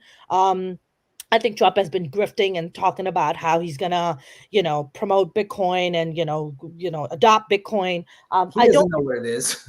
Yeah, he doesn't even What know what is his blockchain is. stupid meme? His stupid coin. He doesn't know Yeah, what it he is. doesn't. He doesn't know anything about that. I don't think he's gonna do any of that. Right. I think he's just gonna go back to the same ranting and being a ranting fucking lunatic like he was on Twitter. And the crazy fucking fights every day with the newscasters. Or with journalists every day. I think we're going to go back to even more of it, even now more than any other time. And yeah, with Kamala, I think it's the same old bullshit. But bottom line, APEC wins again. Period. Yeah, APAC wins. Real quick before Well, we yeah. answer, I Annabelle mean- Corley. Thank you, Annabelle, for supporting our show from Australia. Graham, Dave, Mona, good luck with it all. Hope you find sunnier shores. Yes, I will be leaving this country probably by January. But anyway, Dave Anthony, go ahead. What do you think? These two fantastic scenarios, these two fantastic representations of our fine democratic nation. How do you see this playing out with a Trump win and with a Harris win? I think if Kamala wins, there will be a World War III. And I think there will also be a lot of internal violence and issues. And everything will just get worse. I think if Trump wins, we're going to be isolated. We are going to be, I think the BRICS stuff heats up really fucking quick. I think that a lot of countries are going to turn their back on us. I think he will do just boot stomping shit. I think Elon will be in there and he'll get all the same shit that Argentina passed and absolutely destroy the economy. And I think Trump won't make it the whole 4 years, and JD Vance will be president. Oh, this is great. So we got World War III as one choice, or just America collapses and it eats itself. I don't know how, with everything that Trump has said about what he wants to do, how the economy doesn't totally fold. Like, I just don't know how. Like, you just the tariffs and the getting rid of all the immigrants and all right there, you've just destroyed the fucking economy. You've just completely annihilated it. So, and then on top of that, all the shit Elon Musk wants to do, which apparently Trump is going to get. Like, it's just like the dumbest people running shit, and they're gonna just fucking run into the ground. Like, last time he was too dumb and too surprised that he won to get all this shit done, but now the fucking real fucking idiots are in charge. Elon Musk is a genuine stupid man. If he was ever smart, he has taken ketamine and hollowed out his fucking brain, and that guy is a fucking dipshit. So yeah, I think Trump is gonna just destroy this fucking country, just completely ruin it. And Harris will destroy the world. And climate change is over. Forget about it. It already was, but now it's just like put it on fucking 10. Let's go. I think for me, they just gave Trump some more votes. He now has, well, MSNBC on my TV just gave him 246. They just they gave him Georgia. They gave him Georgia. Whew. So this man. Yeah, so did CNN. CNN gave him Georgia too. Wow. She has 182. What'd she get? She got Oregon. She's at 194 according to ABC News. She's got 182 over here. Are you on? This is ABC reporting 194 and 246 for Trump. I don't know what she has that's different between the two. I don't know. Whatever. She's fucking toast. I mean, she's not going to win Wisconsin. She has to win Wisconsin. She has to win Michigan. She's slightly behind in Pennsylvania too. She's not going to fucking win Michigan. She's like, my friends are talking right now, and Katie Halper and some other people I see them texting back and forth, and Katie makes a great point, which is the Clintons didn't want Kamala to win. They wanted Hillary to be the first woman president. They didn't want her to beat Trump. And Bill Clinton is way too fucking smart to go to Michigan and say what he said about Palestinians, and that was very intentional. And that sounds really correct. I wouldn't put it past the Clintons at all. I mean, this is how the Clintons and Hillary is an egomaniac sociopath, just like Trump. I mean, they're two peas in a pod, and she can't handle the fact that someone's going to be the first female president, not her. Yes. Yeah. So I wouldn't. I mean, let's not. This is the same Clintons who in the 2008 primary released all that Obama's a Muslim shit. It was the Clintons who released that. They put all that Islamophobia shit on Obama. Yes, they started all of it. And so for me, I'll say this, since it looks like it's less likely for Harris to win, but I'll do her first. If she wins, as she said, we're going to still have fracking. She's going to keep funding the genocide because she's been paid $5 million by AIPAC. Yep, thumbs up on that. She will be a gun owner. It'll be just like the 8 years of Obama. Every time there's a school shooting, there'll be some great thoughts and prayers speech. Nothing will there will be no gun, nothing. She might pass one or two little, like too little, too late environmental policies that liberals will go see, but it won't be anything substantial. there's a good chance the economy is going to collapse regardless of who's in the White House, because we've had all of these bubbles are set to burst. And then when you put the pressure, when BRICS puts the pressure on the US dollar, if the US dollar is going to collapse. So that's not good. So if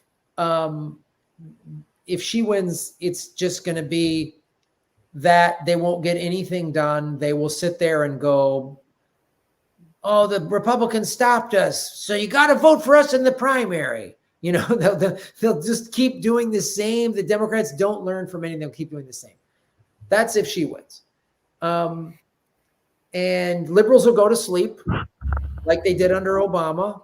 I mean, remember 4 years ago, liberals were dancing in the streets when Biden won. We beat him, and we're going to pull Joe Biden to the left. They didn't. They didn't care. They've made excuses for his clear cognitive decline. They wouldn't call him out on that. They wouldn't call him out on the fact he signed more drilling permits on public lands. They don't call him out on the genocide. They won't call him out on how bad the economy is. They won't do it. So they're not going to pull her to the left. That's such a bullshit thing that they tell us lefties and independents that's why we shouldn't vote third party. So that's if Kamala wins. If Trump wins, I think he'll go, full fascist and just start locking up his opponents and everything. And he'll just, because he's got the Supreme Court on his side, will say, I'm the grand wizard of the United States for eternity. They'll just pass some new law saying it's now United Trumps of Trumpertons, and he's president forever. And the tariff thing, I don't know what, but I think I think the economy, he could speed up the economic collapse maybe. But I think the economy is collapsing no matter who wins. That's what I think. I think America's economy is just done, and because no one's buying our bonds. China has been quietly buying up gold and U.S. Treasury bonds, so they own our debt and they could call that debt in whenever they want. I think, Trump will just go full. The one upside to a Trump win could possibly be that all of the liberals that are okay with this genocide will then get up off the couch and go, Trump's doing because he'll keep the genocide going, just like Harris would. That liberals might go, we're done with this genocide, Mr. Trump, and that might be the one thing that they protest. that might. I don't even think they'll do that, but yeah, because it seems hopeful. I mean, and that's such a silver lining in a cloud of shit. The one thing why I think the ruling elites might not want Trump to be president is because when he was president, there was all of this protesting. When Obama was president, everyone was asleep. So if Harris wins, the ruling elites can keep doing all of the awful shit they're doing, but the liberals will be asleep. The women will be like, girl power, we did it. The future's female. Now women are doing genocide. So that's. Hey, we do want equality in things, all right?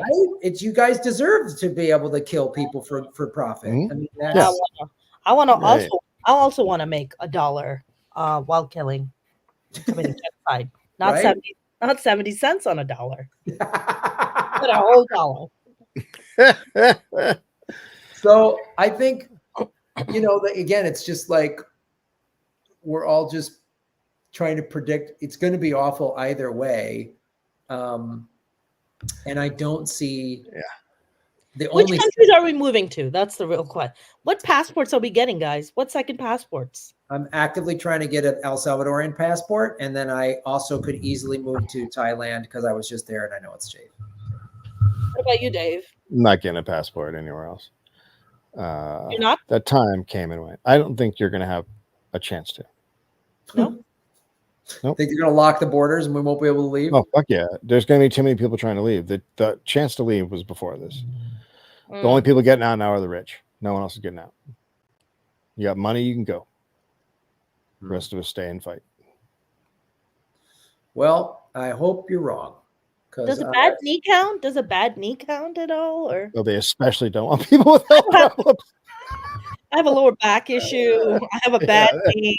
Oh no, you can't. No other country takes people that are injured from America. They're just like, yeah, no, we actually don't want those. Can I come in and use your health care? No, go back to the place that doesn't have it. Yeah.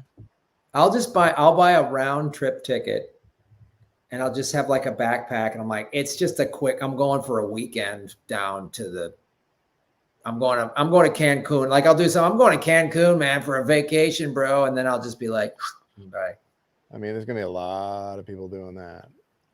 I'm looking to be some rich Arab's third wife at this point. There you go. Third wife. There you go. Fourth wife. I mean, next time you see me, this is all you're seeing the next time you see me, baby. That's what's happening next time. It's funny. A lot of people say, I'm leaving, but most people can't.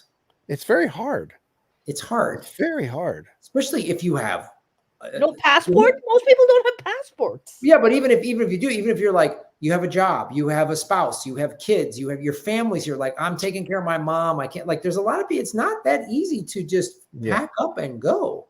Or you have a job that like you can't transfer to another place. Like there's a lot of fucking reasons. There's it's just fucking expensive. Like I looked into it for a little while, but at the end of the day, my wife and kid didn't want to leave. And I was like, all right, so if shit gets weird, I jump into it. Like that was our agreement.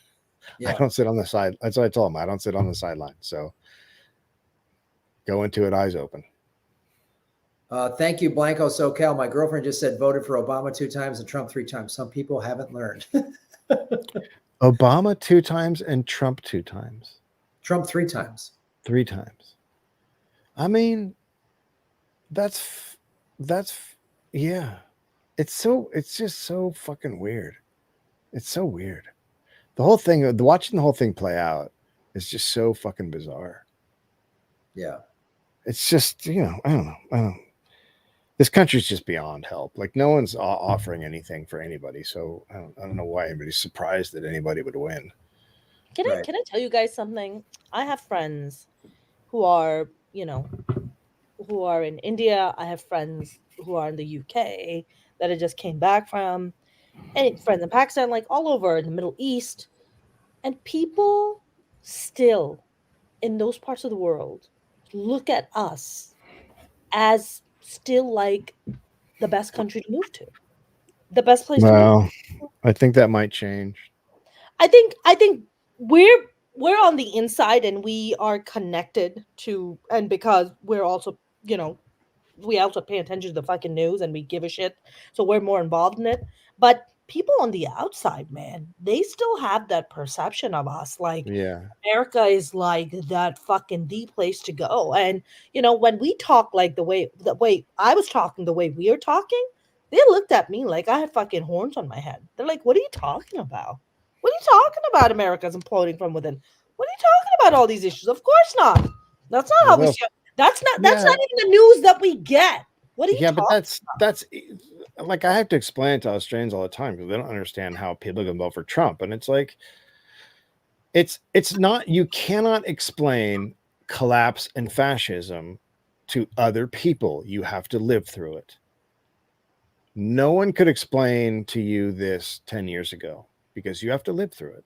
Yeah. It's not fascism. I've read enough about fascism. And the one thing that I always took away was, man, these guys are really fucking dumb and they're doing all this shit. And they're really, really dumb. Like that was like, the people thought Hitler and all those guys were fucking idiots. Yeah.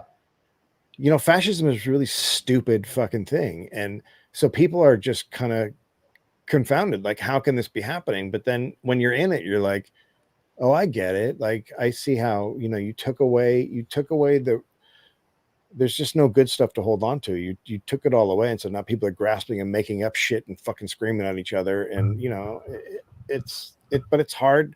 When you look at America, you go, that looks okay. Yeah. I mean, having just been in some, third world developing countries in Southeast Asia, we still have a better infrastructure here. Now, we're all old enough to see it's deteriorating. It's worse. But by comparison to Cambodia, to Thailand, it's better. Even India. Even Yeah, of friends course. in India, I'm talking Yep. to, right? He had an exit, right? And he's back in India right now. He's out there, like, he had all these different meetings. He's gonna come back. And I was having a conversation with him. He's like, America is still the better place to live in, right? Yeah. That's that's still the perception. But I think that dream is gonna go away very soon. Very. Very soon. And Trump is going to make sure of that. I mean, that is gonna come crumbling down very, very quickly. Fan of fanfics, thank you once again. Graham, you forgot to mention that if Harris wins, she'll immediately be baselessly declared the most progressive president in history. Yes, they'll just say she's progressive, like when Obama got the Nobel Peace Prize before he even was president, just by winning, and then he dropped more bombs than Bush, which I don't think. Well, calling Biden the most labor friendly president, and you're like, the motherfucker stopped a fucking train strike, and then fucked all the workers. Like, what? Like, it's crazy. Yeah, people are just say shit, and then they go, see, I said it, it's right, and you're like, it's not. It's not but, right. But yeah, Graham, but that's an incredibly valid point, right? Like, if you were to compare the current infrastructure of the way things are, even as fucked up as they are, even in California, to what Karachi is in Pakistan, right? There's no comparison. No comparison. Right? We're still gonna have a truck garbage truck that's gonna come and pick up the trash on Mondays and Fridays, right? Karachi doesn't have that. Karachi doesn't even have a sanitation department. Do you understand? Right. You understand how fucked up that is? Like, not even have sanitation. Like, it's so beyond fucked up. So yeah, you're right. By comparison, you're right. But but when it's amazing, right? It's there's a difference between never having and having and losing. Yes, that's There's right. a very big difference. That's right. Because if you've never had it, you don't know what it's like to have. Mm-hmm. But when you lose it, like we have, like we've seen in our lifetimes, it's gotten worse. I had a home. I lost it to foreclosure. Thank you to Bush and Obama, mainly Obama. They screwed me over, and 6 million other foreclosures. They allowed that to happen. And I fought and did the right thing. And I've told my story so many times on this show, people already know it, but and then I got screwed over 6 ways from Sunday, man. And they did that to millions of Americans. And I did that, and that woke me up. And then doing comedy in the war zones and seeing the military industrial complex, like seeing it, the amount of money spent, and then talking to and by the way, thank you, Allison, for the super sticker. And then talking to the soldiers and really seeing, I'm like, you're 28 years old and you're on your 3rd deployment. Yeah, I got $20,000 reenlistment bonus because I live in fill in the blank small American town. There's a Walmart, there's flipping burgers, there's dealing Oxycontin for the local drug dealer, or there's joining the army or re-upping. So I came back here for 20 grand. I mean, I had dozens of guys tell me that in Iraq and Afghanistan.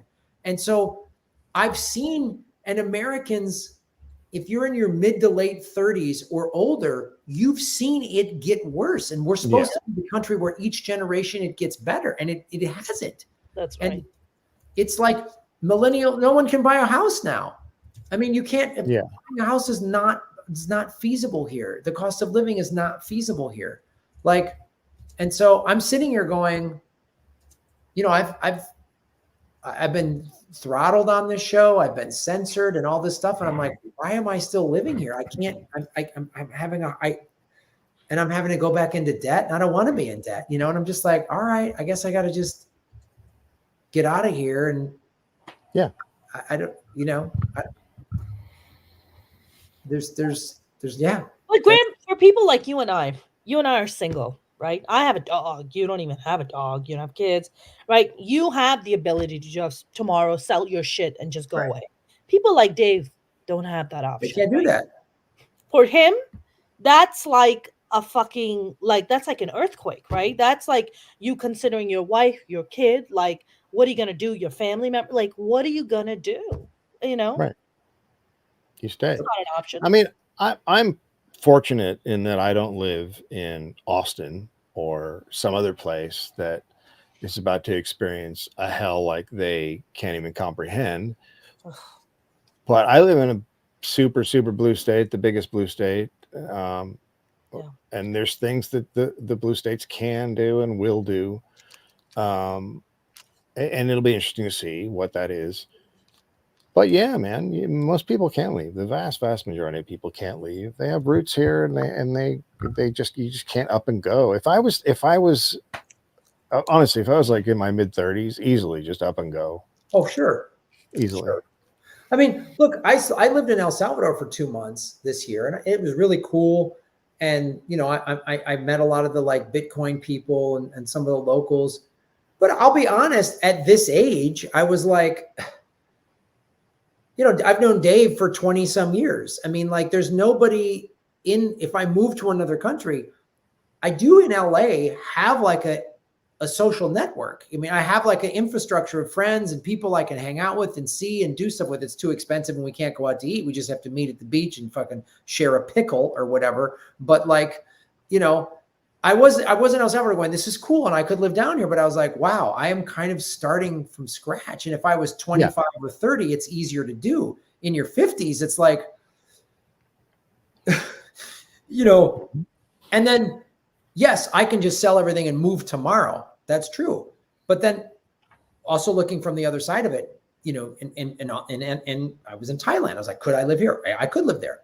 In El Salvador, there's a lot of cool stuff there. But a lot of expats that have moved down there are married or in serious relationships. They moved down there with a couple. Mm-hmm. I'm down there alone. Like, I don't know anybody. Everyone in the Bitcoin community is largely married or in a couple. So there's not like, and there's no women. There's not a lot of women in Bitcoin. Mona can tell you this. So it's just like a lot of dudes. It's like going to a comic book convention. So it was like, you know, I was like, I was sitting there going, I got to look at the reality of what's my day-to-day life going to be like. And I have to look at the reality. What's my day-to-day life here in LA? It's too expensive. It's dangerous. The social services aren't any good anymore. Like, but then I know a lot of people here. It's this fucking crazy thing. Like what the options are rough. Yeah. Well, this is your society. This is your world. You got to start over again. My option is, you know, my mom is right now in Pakistan, right? I have to go and help her and take care of her with the properties. My mom needs knee surgeries. I have to go take care of her. I have a dog here that I have my whatever life I have here. I am at such a loss as to where the fuck do I go? Where the fuck do I go? My mom wants to move, wants me to bring her and move her here, right? I can't talk to my mom into going to El Salvador or Portugal with me. Right. She's gonna be like, "What the fuck are you talking about? We're not doing that. I don't know anybody there. What am I gonna do there? I might as well leave me in Pakistan by myself. Leave me there. Don't even bother. At least when I'm old, when I die, at least I die in my own land." Yeah. You know what I'm saying? What are my options here exactly? I know. And these are the questions we literally have. This is like a serious discussion we have to have because America is collapsing. It is not, will it collapse? It is a collapsing empire. The only question is, how deep and long and big is the collapse? What is the final result of the collapse going to look like? That's the only thing that we don't know, but it is collapsing. And whoever wins this stupid, corrupt election is going to just spearhead the collapse in one direction or another, but it's still it's collapsing no matter what. It's just like we're getting a new captain of the Titanic as we're crushing into the iceberg. That's what's happening. So, but have a great night, everybody. Sleep well. And well, I really appreciate you guys coming on the show and giving me your insights. I value both of your opinions. Mona, where can people like and follow and come to your shows and do your Web3 as a joke and all that? You mean we're going to be able to have time to be able to do shows before the country entirely collapses? Oh, okay. No, I mean, when you're doing Web3 as a joke in Dubai because you fled the country, or Portugal, where? Yeah, that's definitely happening. I think more than likely it's going to be Asia. We have our next Web3 is a Joke event coming up, December 12th, Santa Monica at the Pre-Accelerator. You can go to our website or go to Instagram or Twitter, Web3 is a Joke. You can follow me on Instagram and at Mona S Comedian, because it used to be Mona's Comedy, but then Instagram banned my account because I was posting too much about Gaza. But you can also go on Twitter to Mona's Comedy. Yeah, and let's keep our fingers crossed for all of us. So, yeah. So this site is now giving Georgia to Trump as well. So now he's at 246 to Harris is 210. So if she doesn't win Wisconsin, Michigan, Pennsylvania, it's over. Right. And she is way down. She just keeps going down. And Pennsylvania, 93% in. She's down by 220,000. Wow. So she's done. She lost. Yeah. I genuinely thought it was going to be a close race. This is not a close race at all. I think I saw a couple days ago some people from the Harris camp were concerned because this was the largest number of early voters in America's history, because I think COVID, all this, like nationwide, everybody ramped up like vote by mail. You know what I mean? They ramped up that whole process in a lot of other states. California's had that for a long time, but a lot of other states ramped it up. And this is the highest percentage of mail-in votes. And the polling numbers from the mail-in votes were not in Harris's favor. They thought it was going to be, she was going to have this double-digit win from the mail-in crowd, and that wasn't happening. She had like a 3-4% win or something, or victory or margin in the mail-in crowd, and they were like, "Uh-oh." So, yeah, it doesn't look well for her. But Dave, where can people? Whatever, the dollop. That's all. That's fine. Well, whatever. Just listen to the dollop. That's the greatest marketing I've ever heard in my life. That's the greatest. Just where am I? I don't know, dollop. I don't know. What do you want me to do? That's fucking fantastic.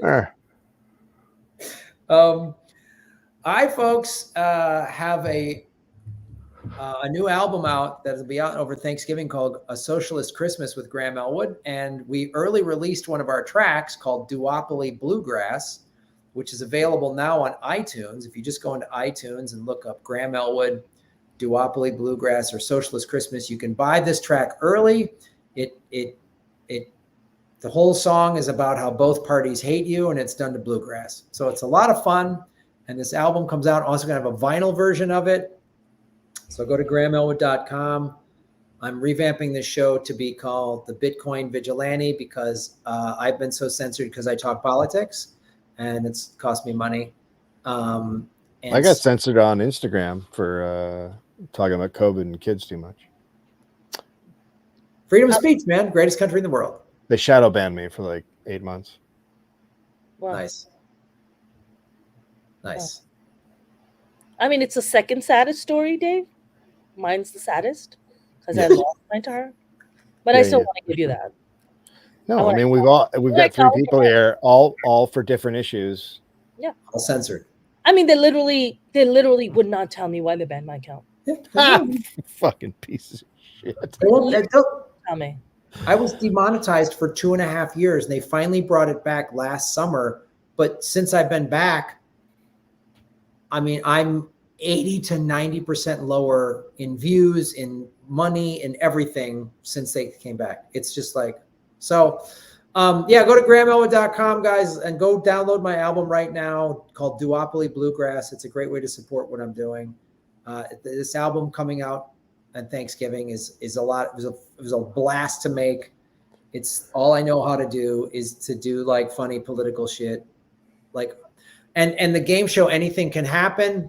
We shot the pilot, shopped it around to a bunch of places. Nobody wanted to buy it because they just didn't want to talk politics, even though we're like, we're making fun of both the whole system. No, I guarantee you, if I did a pilot, if the pilot was like just making fun of Trump, come on. Graham, that would never. Graham, why do you have integrity? What's your problem, man? I know. This is what I get for having integrity. Just pick a side, for God's sake. Yep. So anyway, check all those things out, guys. You can watch the pilot at youtube.com. Anything Can Happen. My album will come out in Thanksgiving. Yeah. So, and let's try to push Trump left.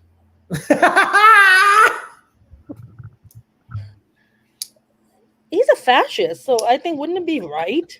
Left. How do you bring this guy? First, you got to bring the right, man. you go left. Gosh. Yeah, right now. Oh yeah, God! Trump has a 51-47 lead in Pennsylvania with 93. Yeah, it's over. Oh. Pennsylvania and I think was it Michigan or whatever I looked at? Like they're done. She has no chance. Yeah, it's over for her. And there's it's because she's a woman. Okay, well, I mean, a genocidal maniac woman. Yeah. Yep, exactly. God, they run, and that's what's going to happen. The liberals are going to yell all this crazy shit rather than go, it's regardless of her gender, she has bad policy. Every single person that yells at a leftist, all the leftist should say is, okay, but what would you change about what you did? Right. Okay, I'll take that. But what would you change about yourself? How would you do things differently if you had to make a change? If you could say one bad thing, let's pretend like it's a fucking, like you're getting interviewed for a job. What's one thing you didn't do well in this campaign? Yeah. Where can you change? That's great. Well, I think I'm going to be off of social media for a while. Because I don't want to hear anybody's nonsense. No. But once again, Harris ran a horrible campaign. The Democrats ran a horrible candidate, horrible campaign. They went to the right. They should have gone to the left and to labor and helped people's pocketbooks and said, we're not going to support genocide. And they fucked up, of course, and they lost. They're not going to do that, Graham. I mean, nope. Kamala is the third or the fourth highest receiver of AIPAC money. No, she can't do that. Her hands are tied. She knows who butters her fucking bread. It's AIPAC, baby. But the hilarious thing is AIPAC wants Trump. It's so fucking dumb. The whole thing is so fucking dumb. Hey, man, any which way you look at it, AIPAC wins. Yes. AIPAC wins. Yeah. They won. They must be celebrating. Either way, they win, man. You know who loses? The average American. We all lose. Well, we've been talking for 2 hours. I thank you both. I thank everybody in the chat. I thank the moderators. I thank everybody who did super chats. Again, you can donate Bitcoin in the corner. You can support the thing scrolling below. But just spend $1 and buy my song, the Duopoly Bluegrass. It'll make you feel better. So, all right. Thanks, everybody. Thank you, Dave. Thank you, Mona. Thank you. Bye. God bless America. Bye. All right. Thanks, everybody. Thanks, everybody on Rockfin. Thanks, everybody on Twitch. Graham, you and your guests are awesome. Thank you guys so much. I really appreciate it. It was a cool show. We're trying to call out the nonsense, and we got to watch these two corrupt parties, and the Democrats just can't help themselves. They love losing. God. Unbelievable. All right. Follow the money, connect the dots, buy Bitcoin, and shave your knuckles for justice. We tried. Don't blame us, anti-war pro-labor socialists.